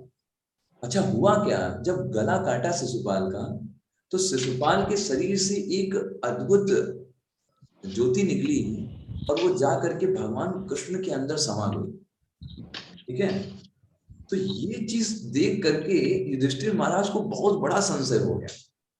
युधिष्ठिर महाराज ने पूछा, कहा यही चीज उन्होंने पूछा, दृष्ट्वा महा अद्भुतम राजा, ये बहुत अद्भुत चीज देखी युधिष्ठिर महाराज ने रासु यज्ञ में। क्या कि वासुदेवे भगवती सायुज्यम चेदि भूभुजा, इतना बड़ा राक्षस, इतना बड़ा असुर शिशुपाल, जिसका जीवन भर बस एक ही काम था भगवान कृष्ण के बारे में बुरा बोलना, उनको गालियां देना, उनकी निंदा करना, ऐसा व्यक्ति कैसे भगवान में जाकर के मिल गया?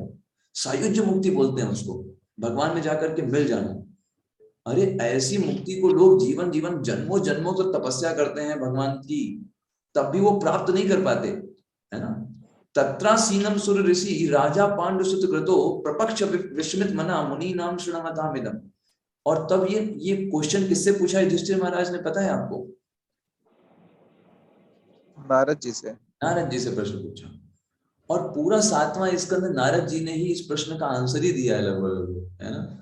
कि कैसे भगवान जो हैं वो शिशुपाल को किस तरीके से भगवान ने सही किया।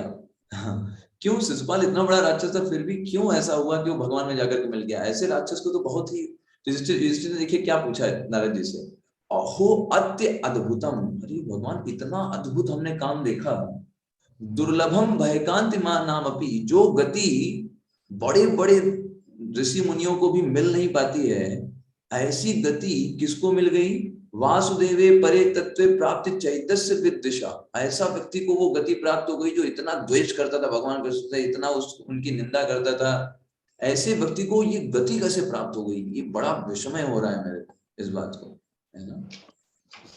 यस, उन्होंने देखिए यही चीज पूछा, एतद् द्वितीयमिक्षामः सर्व एवं वयं मुने भगवन् निंदया वेनो द्विजस्तस्मसि पातिता। उन्होंने बोला अरे ऐसे व्यक्ति को तो नरक में गिरना चाहिए था, है ना? मतलब जो आप सोचिए, जो व्यक्ति भगवान को इतना निंदा करा, जीवन भर निंदा किया, उनके बारे में बुरा बोला, तो क्या गति होनी चाहिए थी उसकी? शास्त्रों के आधार पर उसकी गति क्या है, क्या होना चाहिए था? महानरक में आना चाहिए था, नरक नहीं महा चाहिए था। जैसा कि गति हुई थी राजा वेन की। राजा वेन जो थे उन्होंने भगवान की निंदा किया, है ना?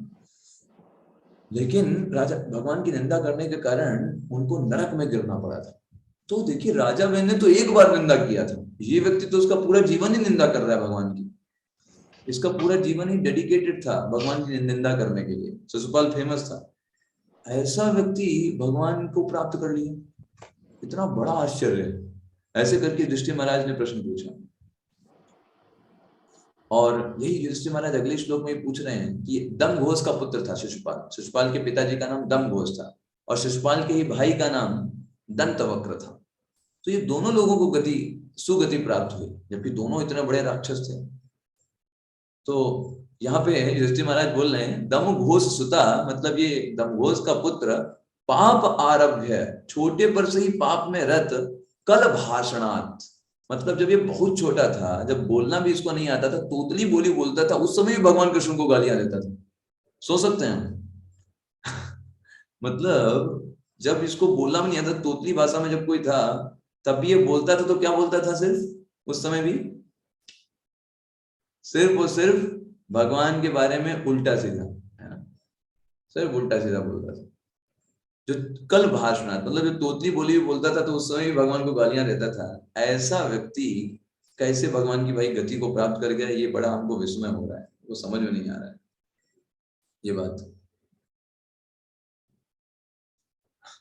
जीवन भर उसने श्री कृष्ण से ईर्ष्या किया, कैसे वो प्राप्त कर गया? युधिष्ठिर महाराज तो यहाँ तक कह रहे हैं, अरे ऐसे व्यक्ति को कुष्ठ रोग क्यों नहीं हो गया, उसकी जिह्वा सड़ क्यों नहीं गई कुष्ठ रोग से? और ऐसे व्यक्ति को नरक में गिरना चाहिए था, या तो कुष्ठ रोग हो जाना चाहिए था या फिर नरक में गिर जाना चाहिए। इतना भगवान श्री कृष्ण के बारे में जो व्यक्ति बुरा बोलता है, उसको तो यही परिणाम होना चाहिए था, है ना। लेकिन वो तो हम देखते हैं कि भगवान कृष्ण के शरीर में बड़ी आसानी से प्रवेश कर गया। ऐसा कैसे? तो आप में से कोई बताएंगे ऐसा क्यों हुआ? हरे कृष्णा प्रभु जी। यस। जब उनकी बुराई करता था, उनका नाम ही उनके जुबान पर रहता था, कृष्ण भगवान का, और दूसरा वो भगवान के द्वारा ही मारा गया। Okay, good good. देखिए, वेन राजा ने भी भगवान की निंदा किया था, जिस कारण से उनको दुर्गति प्राप्त हुई। लेकिन वेन और शिशुपाल में अंतर क्या था, वो अंतर समझिएगा। राजा वेन ने निंदा किया भगवान कृष्ण की, लेकिन चेतना भगवान में नहीं लगाई थी। जैसे क्या हुआ था, जब ब्राह्मण आए और राजा वेन से बोले कि अरे भगवान के बारे में उनका भजन करो, उनका गुण गाओ, तुम ये क्या किस तरीके से गलत शासन कर रहे हो, ये गलत है। तो राजा वेन ने बस इतना बोला कि अरे भगवान कृष्ण तो नहीं, मैं खुद शासन हूँ, तुम लोग उनकी क्यों सेवा कर रहे हो, मेरी सेवा करो, तुम खाते मेरी हो, गाते उनकी हो। ऐसे करके उसने एक बार भगवान के बारे में इस तरीके से बुरा बोला था। इस एक बार बोलने के कारण उस व्यक्ति को नरक की प्राप्ति हुई। लेकिन शिशुपाल जीवन भर भगवान के बारे में गलत बोलता रहा, इसको ऐसी प्राप्ति नहीं हुई। इसके पीछे कई कारण हैं। पहला कारण यह है, शिशुपाल 24 घंटे भगवान का चिंतन करता था। 24 घंटे, हर समय उसका दिमाग बस इसी में चलता रहता था, कैसे भगवान में दोष खोजा जाए, गलतियां खोजी जाए। भगवान उसमें दोष, किसी से भी बातें भी करता था तो भगवान के बारे में बातें करता था, है ना। उसकी चेतना इसी में समाहित रहती थी कि कैसे भगवान कृष्ण को गलत स्थापित करें, इसी में उसकी पूरी तरीके से चेतना ग्रस्त थी। और अभी आगे वो बताएंगे भी सुखदेव गोस्वामी, एक्चुअली भगवान के लिए कोई अंतर नहीं है। कोई व्यक्ति भगवान की निंदा कर रहा है, उनको गालियां दे रहा है, कोई व्यक्ति भगवान की स्तुति कर रहा है, उनकी आरती कर रहा है, भगवान के लिए दोनों व्यक्ति सेम है। बताइए क्यों? क्योंकि भगवान समदर्शी है प्रभु जी। समदर्शी, क्योंकि वो भगवान के ही अंश है, दोनों ही भगवान के अंश है। तो क्योंकि भगवान की कोई चीज की जरूरत नहीं है। हाँ, ये चीज यहाँ पर है। भगवान समदर्शी है, दैट्स ओके, है ना।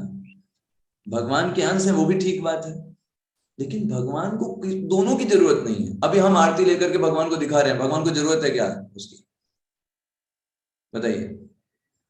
और हम, कोई व्यक्ति भगवान को गाली दे रहा है तो भगवान को उससे कोई फर्क पड़ता है? उनका कुछ नुकसान हो जाएगा उससे? नहीं, दोनों की भगवान को जरूरत नहीं है। भगवान समान रहते हैं हमेशा। लेकिन अगर कोई व्यक्ति उनके फेवरेबली उनकी सेवा करता है, आरती करता है, भजन करता है, उनकी कीर्ति को गाता है, तो भगवान उसके अंदर उस डिवोशनल क्वालिटी को देख करके उसको अपग्रेड करते हैं। भगवान को कोई जरूरत नहीं है। तो भगवान कभी भी ये चीज नहीं देखते कि कौन व्यक्ति गाली दे रहा है, कौन व्यक्ति स्तुति कर रहा है। भगवान मेन कंटेंट को देखते हैं कि चेतना किसकी लगी हुई है मेरे में, इसने अपनी चेतना को मुझ में समाहित करके रखा है। वो चीज बहुत इंपॉर्टेंट है। आपने इस चीज को अनुभव किया है? जब हम भगवान का नाम जप करते हैं और हमारी चेतना भगवान में लगी होती है, उस समय कितना डिफरेंट रहता है। और जैसे सिर्फ हम भगवान का नाम ले रहे हैं, हरे कृष्ण कृष्ण, और हमारा मन कहीं और चल रहा है, दोनों में अंतर होता है नहीं? बताइए। जी प्रभु जी। जी प्रभु जी, पूरा अंतर है।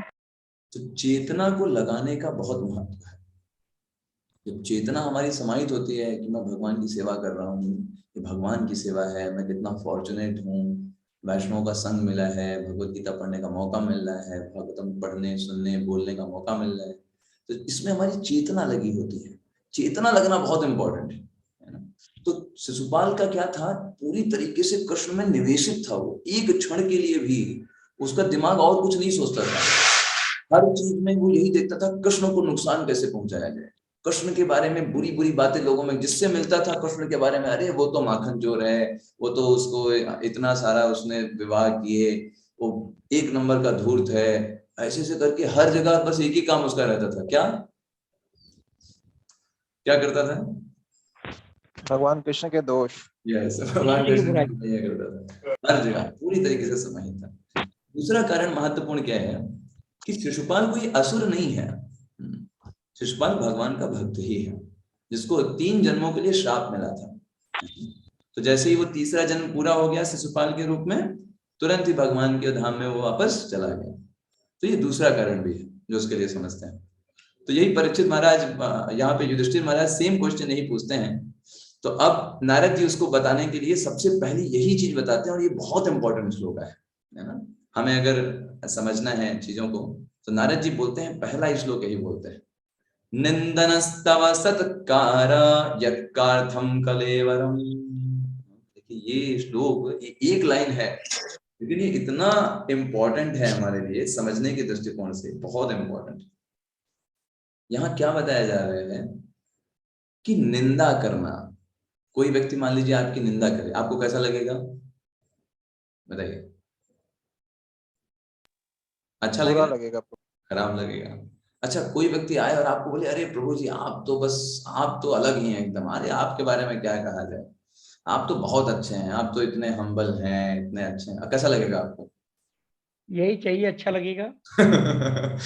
यस, स्तुति है ना। ओके, मान लीजिए आप कहीं जाते हैं और कोई आपको कहता है, अरे आइए प्रभु जी आइए, आपका स्वागत है, हम धन्य हो गए आप घर में आए हमारे, कैसा लगेगा आपको? अच्छा लगेगा, अच्छा लगेगा। सत्कार करना है ना, जब कोई सत्कार करता है हमको अच्छा लगेगा।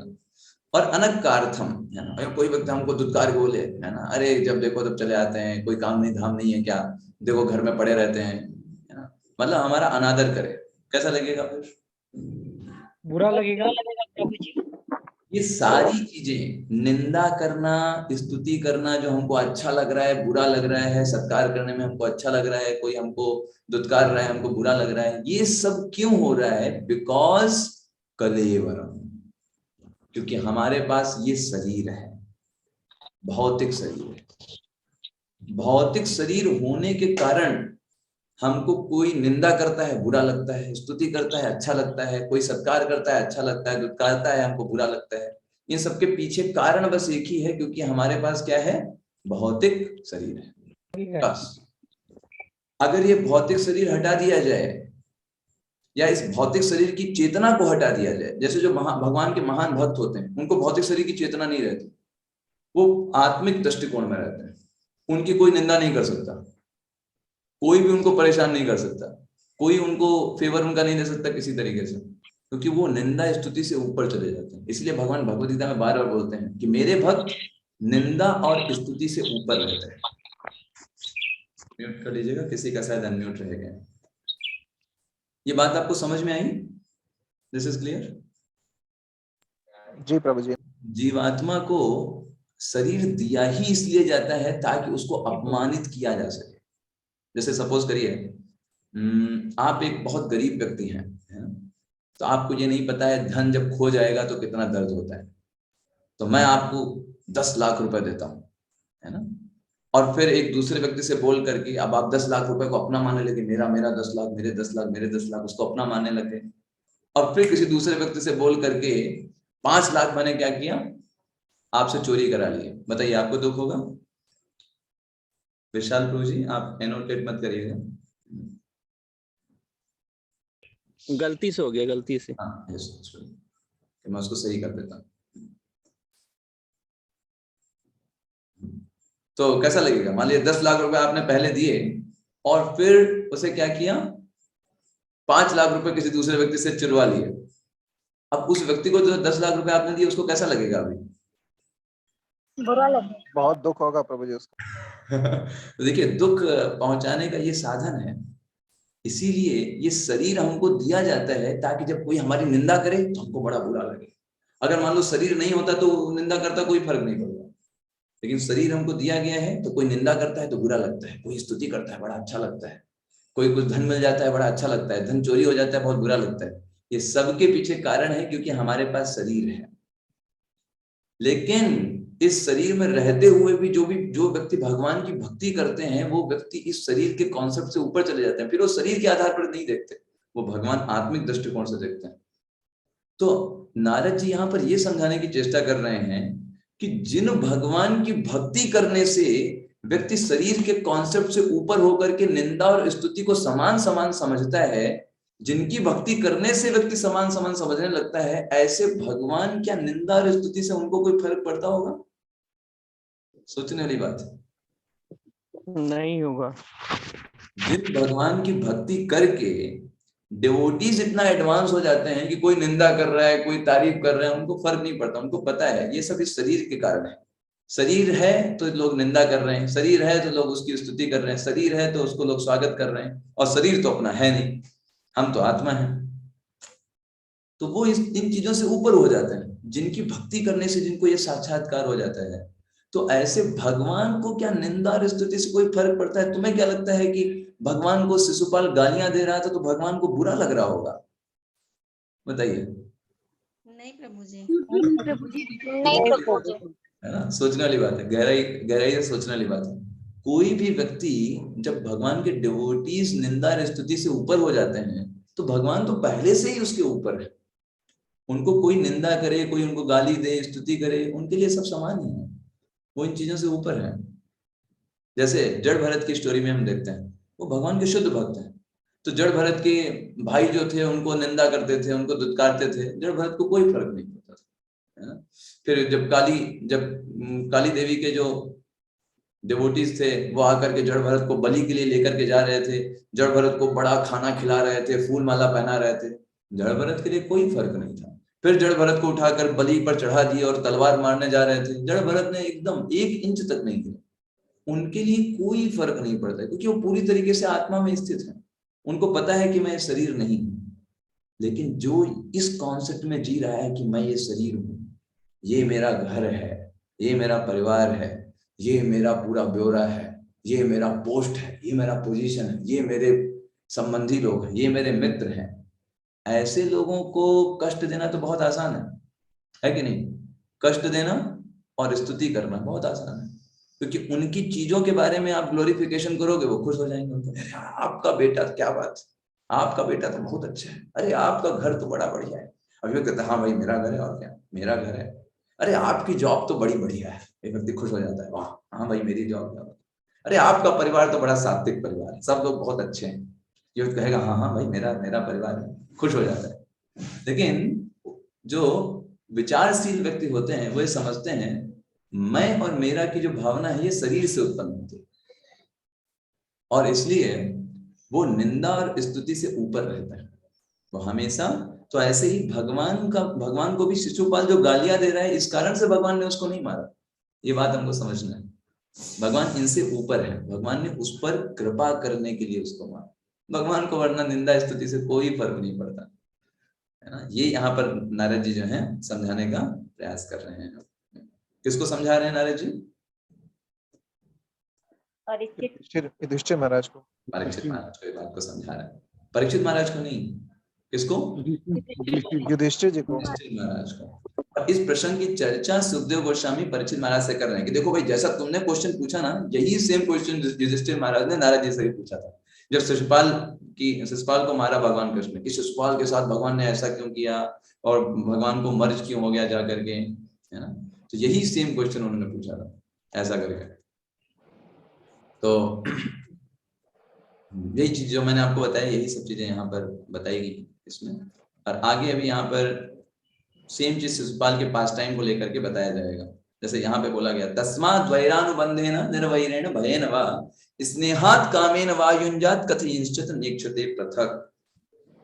नारद जी युधिष्ठिर महाराज को समझा रहे हैं कोई भी जीवात्मा भगवान से किसी भी प्रकार से अगर संग कर लिया, भले वो गाली क्यों ना दे रहा हो, भगवान के बारे में दोष ही क्यों नहीं निकाल रहा हो, अगर क्योंकि वो भगवान में अपनी चेतना को लगाए हुए, वो चीज इंपॉर्टेंट है। भगवान तो मौके तलाशते हैं, ये किसी बहाने से मेरे में चेतना लगाए। ठीक है, बुक रीडिंग करो, बुक डिस्ट्रीब्यूशन करो, भगवान के नाम का जप करो, भागवतम पढ़ो, क्लासेस करो, भगवत गीता के ऊपर कुछ बोलो, कुछ स्मरण करो, लोगों को समझाओ। इस सब चीजों से वास्तव में हम कर क्या रहे हैं? अपनी चेतना को भगवान में निवेशित कर रहे हैं। यही चीज बहुत महत्वपूर्ण है, यही चीज चाहिए बस। यही नारद जी समझा रहे हैं, अरे तुम वैर करके भी शिशुपाल ने अपनी चेतना को भगवान में निवेशित कर दिया था। 24 घंटे वो बस यही भगवान कृष्ण के ही बारे में सोच रहा था, और इस कारण से उसकी सद्गति उसको प्राप्त हुई।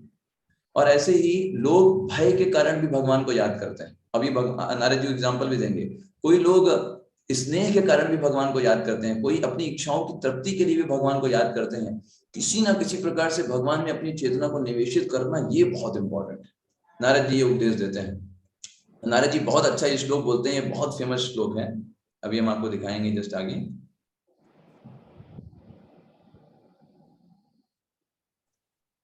इसी के बाद जस्ट ये श्लोक आता है।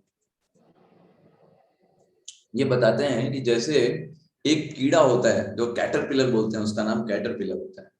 तो वो कीड़ा क्या करता है, वो एक तितली होती है, वो उसको छोड़ के चली जाती है एक वृक्ष पर, और वो कीड़ा वृक्ष पर रेंगता रहता है और कंटिन्यूअसली चिंतन करता रहता है उस तितली का, कि तितली कितनी अच्छी है, तितली उड़ लेती है, उसके 2 पंख होते हैं। ऐसा चिंतन चिंतन करते करते करते करते एक दिन ऐसा आता है कि उसके भी पंख निकल आते हैं और वो भी उड़ने लग जाता है तितली की तरह।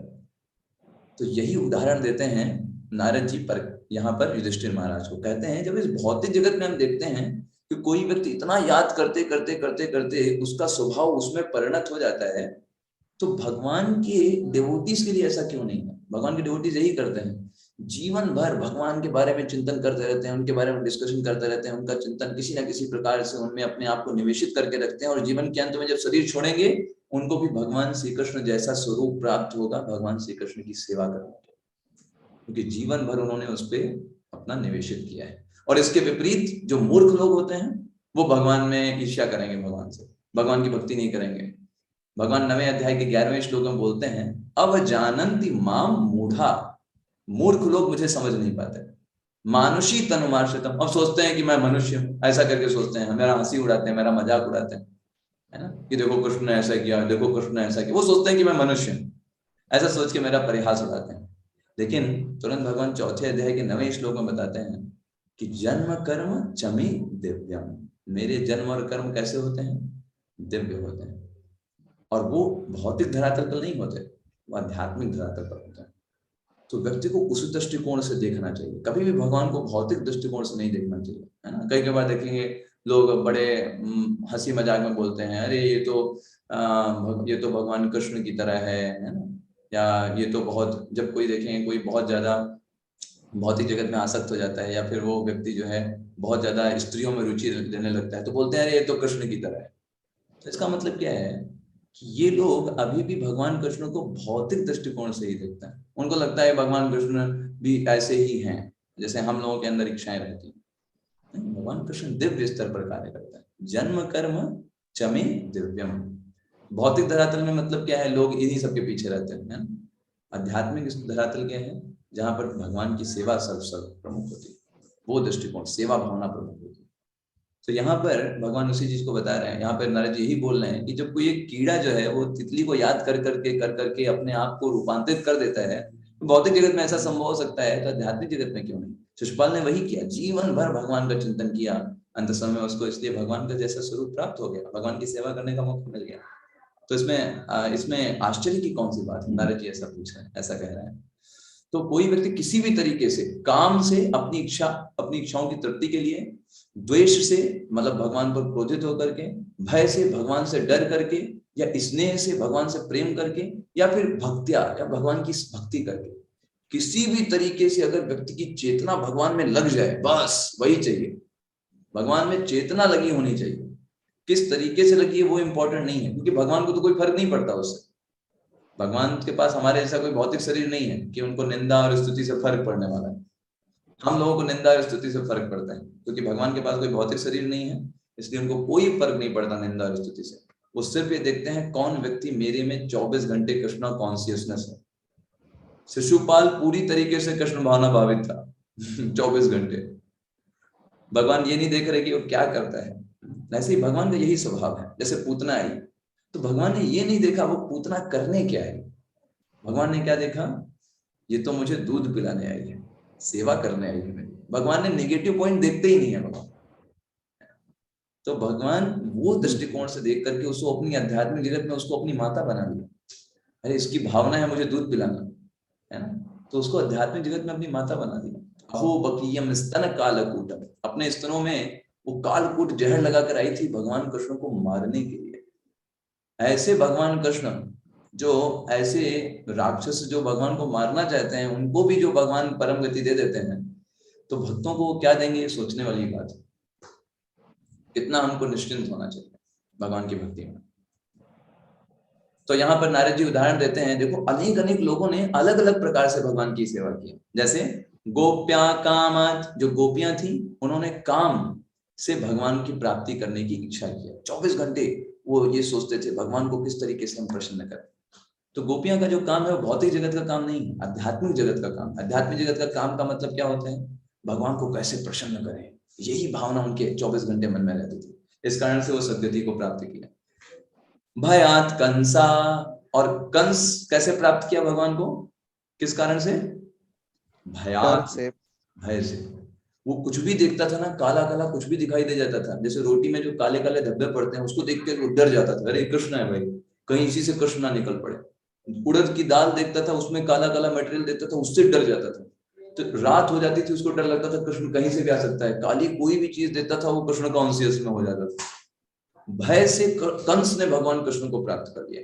द्वेषाचैदादयो नपा, और द्वेष करके ये नपों ने, मतलब शिशुपाल आदि नपों ने, राजाओं ने द्वेष करके भगवान को प्राप्त किया।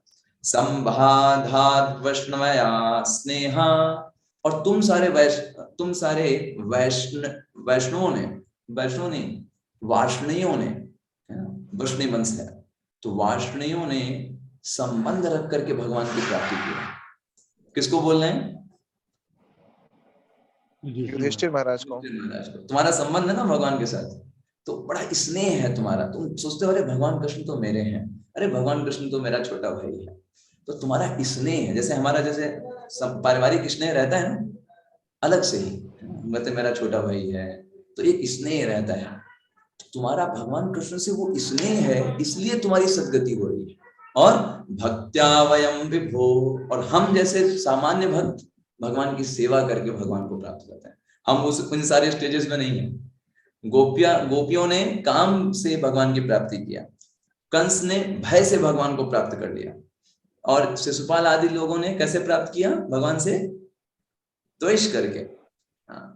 और युधिष्ठिर आदि राजाओं ने कैसे प्राप्त किया, युधिष्ठिर और पांडवों ने क्या करके भगवान से संबंध स्थापित करके, संबंध के कारण स्नेह करके। और नारद जी बोल रहे हैं हम जैसे भक्तों ने भगवान की भक्ति करके, सेवा भावना से कि भगवान को प्रसन्न करना है, भक्ति करके, तो ये करके हम सब लोगों ने प्राप्त किया है भगवान को।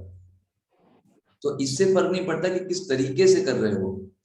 तस्मात् केनाप्युपायेन मनः कृष्णा निवेशयत्, किसी प्रकार से भगवान में लाइन डिस्टर्ब हो रही है प्रभु जी। यस, हरे कृष्णा, यस कुछ बोला आपने? ओके, लाइन कट रही प्रभु जी। अच्छा, आवाज कट रही थी। ओके, अभी आवाज ठीक है? ठीक, अभी ठीक है। अच्छा, तो यहाँ पे नारद जी बोल रहे हैं तस्मा केनाप्युपायेन मनः कृष्णे निवेशयत्, किसी भी तरीके से अगर हमारी चेतना भगवान में लग जाए वो चीज इंपॉर्टेंट है ना। तो वो चीज हमारे लिए महत्वपूर्ण होती है, अगर वो चेतना हमारी लग जाए। बाकी ये नहीं इंपॉर्टेंट है कि भय से लगी, कि द्वेष से लगी, कि वैर करने से लगी, कि काम से लगी, कि सेवा भावना है या संबंध हम मान रहे हैं, भगवान कृष्ण हमारे बेटे हैं, वो स्नेह के साथ हम मान रहे हैं। चेतना लगी होना इंपॉर्टेंट है, और भगवान सिर्फ वो देखते हैं किसकी चेतना मुझ में लगी, क्योंकि भगवान को और किसी से तरीके से तो हम उनको पक्ष कर नहीं सकते। भगवान सिर्फ चेतना लगा हुआ देखता है। तो ये सब जब सुना पर युधिष्ठिर महाराज यहाँ पर एक प्रश्न पूछते हैं जब ये सुनते हैं कि ये नारद जी बताते हैं कि भाई ये जो शिशुपाल और दंतवक्र थे ये कोई सामान्य बालक ये नहीं थे कि कोई, ये लोग तो इनको श्राप मिला था, ये ऑलरेडी भगवान कृष्ण के आध्यात्मिक जगत में उनके पार्षद हैं, इन दोनों को श्राप मिला था, पदाच्युतो आध्यात्मिक जगत से नीचे गिर गए भौतिक जगत में ये लोग, है ना। जब ये बात सुनी युधिष्ठिर महाराज ने तो युधिष्ठिर महाराज बोले अरे ये कैसे हो सकता है, हमने तो सुना है हर जगह जानते हैं कि आध्यात्मिक जगत जो चला जाता है वहां से तो कोई आता नहीं है, यद गत्वा न निवर्तन्ते तद्धामम परमम, तो ऐसा कैसे संभव हो पाया कि ये लोग आध्यात्मिक जगत से भौतिक जगत आ गए, ये तो पूरी तरीके से कंट्राडिक्टरी है, ये लोग अगर आध्यात्मिक जगत में थे तो क्यों भौतिक जगत में आ गए, ऐसा करके उन्होंने प्रश्न पूछा। तो इसलिए इसका नारद जी बहुत सुंदर उदाहरण आंसर देते हैं, कहते हैं एक्चुअली ये भगवान के कारण, भगवान की इच्छा थी, है ना। और भगवान की इच्छा कैसे थी, इसलिए उनको श्राप मिला 4 कुमारों के द्वारा, सनत कुमार, सनक, सनंदन, सनातन, ये दोनों द्वारपाल थे, जय और विजय, और ये द्वारपाली कर रहे थे, और सनत कुमार, सनक, सनंदन भले वो 5 वर्ष के बालक दिखाई देते हैं लेकिन एक्चुअली में वो बहुत ही बड़े हैं। और ये आए और जय विजय ने कहा कि नहीं अभी भगवान विश्राम कर रहे हैं, हम आपको जाने नहीं देंगे। तो वो सोचे छोटे बालक हैं तो 5 वर्ष के इनको हम हटा देते हैं, लेकिन सनत कुमार, सनक, सनंदन ने कहा नहीं, तुम हमको भगवान से मिलने से रोक रहे हो, तुम अधिकारी नहीं हो यहाँ पर रहने के लिए। और क्रोधित होकर के उन सनत कुमार, सनक, सनंदन ने उनको श्राप दे दिया कि तुम भौतिक जगत में जाकर के भयानक राक्षस बनोगे। और बाद में कृपा पूर्ण उन्होंने ये आशीर्वाद दिया कि भाई ठीक है, आप 3 जन्मों तक राक्षस बनोगे, है ना। 3 जन्मों के बाद, तीनों जन्मों में भगवान के द्वारा तुम्हारा वध होगा और फिर तुम वापस इस जगत में आ जाओगे। तो अगर सोचने वाली बात है, एक तो सनत कुमार, सनक, सनंदन भी भगवान के भक्त हैं, क्यों वो श्राप दे रहे हैं? तो इसके बारे में आचार्य बताते हैं कि ये भगवान की योजना होती है। देखिए भगवान जब इस भौतिक जगत में हम जैसे बद्ध जीवों पर कृपा करने के लिए आते हैं तो उनको प्रतिद्वंदी में भी कोई उनका ही चाहिए ना उनका ही भक्त चाहिए ना। तो भगवान इस प्रकार की व्यवस्था बनाते हैं कि उनके ही शुद्ध भक्त उनके अपोजिट में आकर के उनसे युद्ध करते हैं, है ना। जैसे रावण, कुंभकर्ण, ये कौन है? ये भगवान के ही भक्त हैं जो जय और विजय के रूप में है। समझ रहे हैं बात तो आप? और वो आकर के लड़ाई करते हैं और एक रोमांच बनता है, एक सुंदर पास टाइम बनता है भगवान का, जिसका स्मरण करके, जिसको बोल करके, जिसको सुन करके हम जैसे जो बद्ध जीव होते हैं वो अपने आप को अक्षा करते रहते हैं, भगवान की तरफ, भगवान में अपनी चेतना को निवेशित करते रहते हैं। ये बात समझ में आई आपको? तो ये भगवान के लीला होते हैं। आप वहां पे ये भगवान जय विजय क्यों है आध्यात्मिक जगत से? आध्यात्मिक जगत से वास्तव में कभी भी कोई नहीं आता, लेकिन जिस प्रकार से भगवान आध्यात्मिक जगत से भौतिक जगत में आते हैं हम पर उद्धार करने के लिए, ऐसे ही भगवान के भक्त भी अपनी सेवा को करने के लिए वो यहाँ पर आते हैं। जैसे आप देखोगे जब कभी रामलीला होता है, ड्रामा होता है, तो भले वो राम और रावण बाहर जो है वो दोस्त हैं, लेकिन अभी वो ड्रामा कर रहे हैं तो क्या दिखाई देता है कि दोनों एक दूसरे के क्या है? दुश्मन है।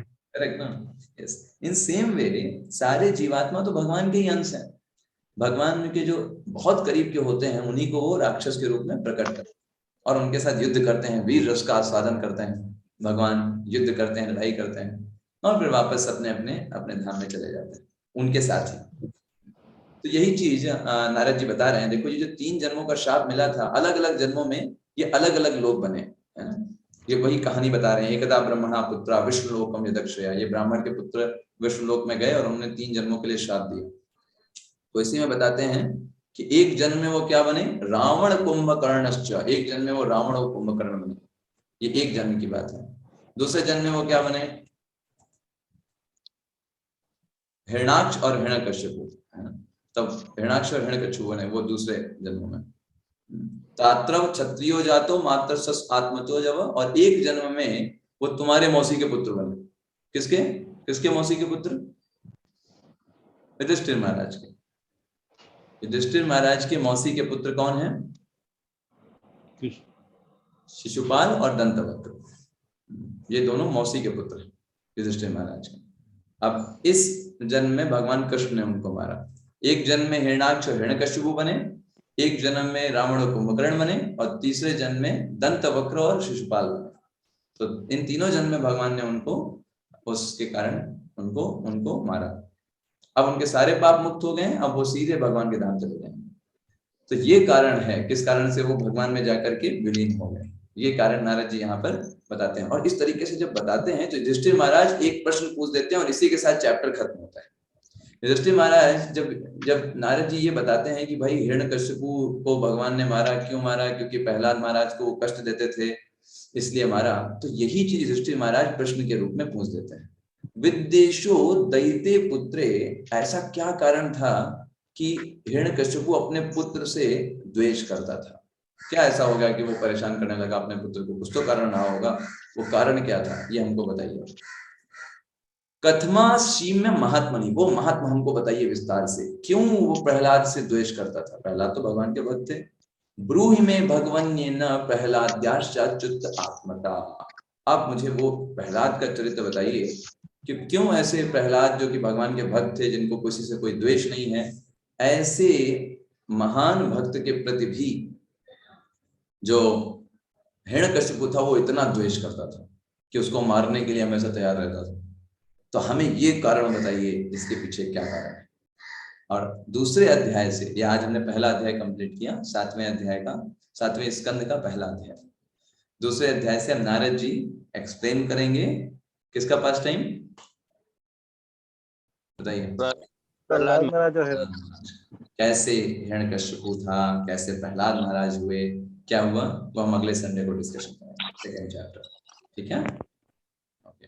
तो हमें भी ये, हम इसको रिवीजन कर सकते हैं, बहुत अच्छा चैप्टर है। हम आपको इसका पीडीएफ भेज देंगे हिंदी में ग्रुप पे, आप इसको स्वयं प्रभुपाद जी के तात्पर्य के साथ पढ़ सकते हैं इस पूरे हफ्ते में। ठीक है, पूरे हफ्ते में आप इसको कंप्लीट करिएगा। तो इस बहाने हम एक नरसिंह चतुर्दशी आ रही है तो उसके लिए अपनी चेतना को तैयार भी कर लेंगे। ठीक है, किसी का कोई प्रश्न आप पूछ सकते हैं, हैंड रेज करें।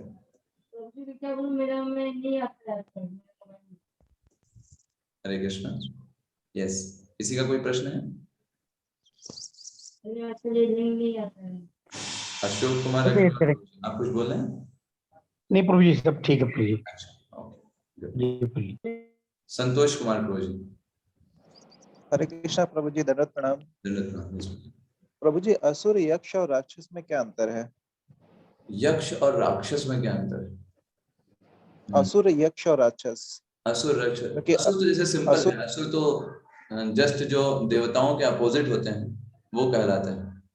राक्षस और यक्ष हैं, इसको मुझे देखना पड़ेगा इसके बारे में। एक्चुअली ये जो कैटेगरी है ना, ये जो भूत प्रेत होते हैं ना, ये कहलाते हैं। ये जैसे राक्षस जो होते हैं वो भगवान के प्रतिकूल नहीं होते, एक तो जो असुर होते हैं वो भगवान को प्रतिकूल नहीं होते, अनुकूल भी होते हैं कभी कभी। वो देवताओं से घृणा करते हैं। तो इसके बारे में मैं थोड़ा और आपको बताऊंगा अच्छे से पता करके, है ना। यक्ष, राक्षस और असुर में क्या डिफरेंस, राइट ना?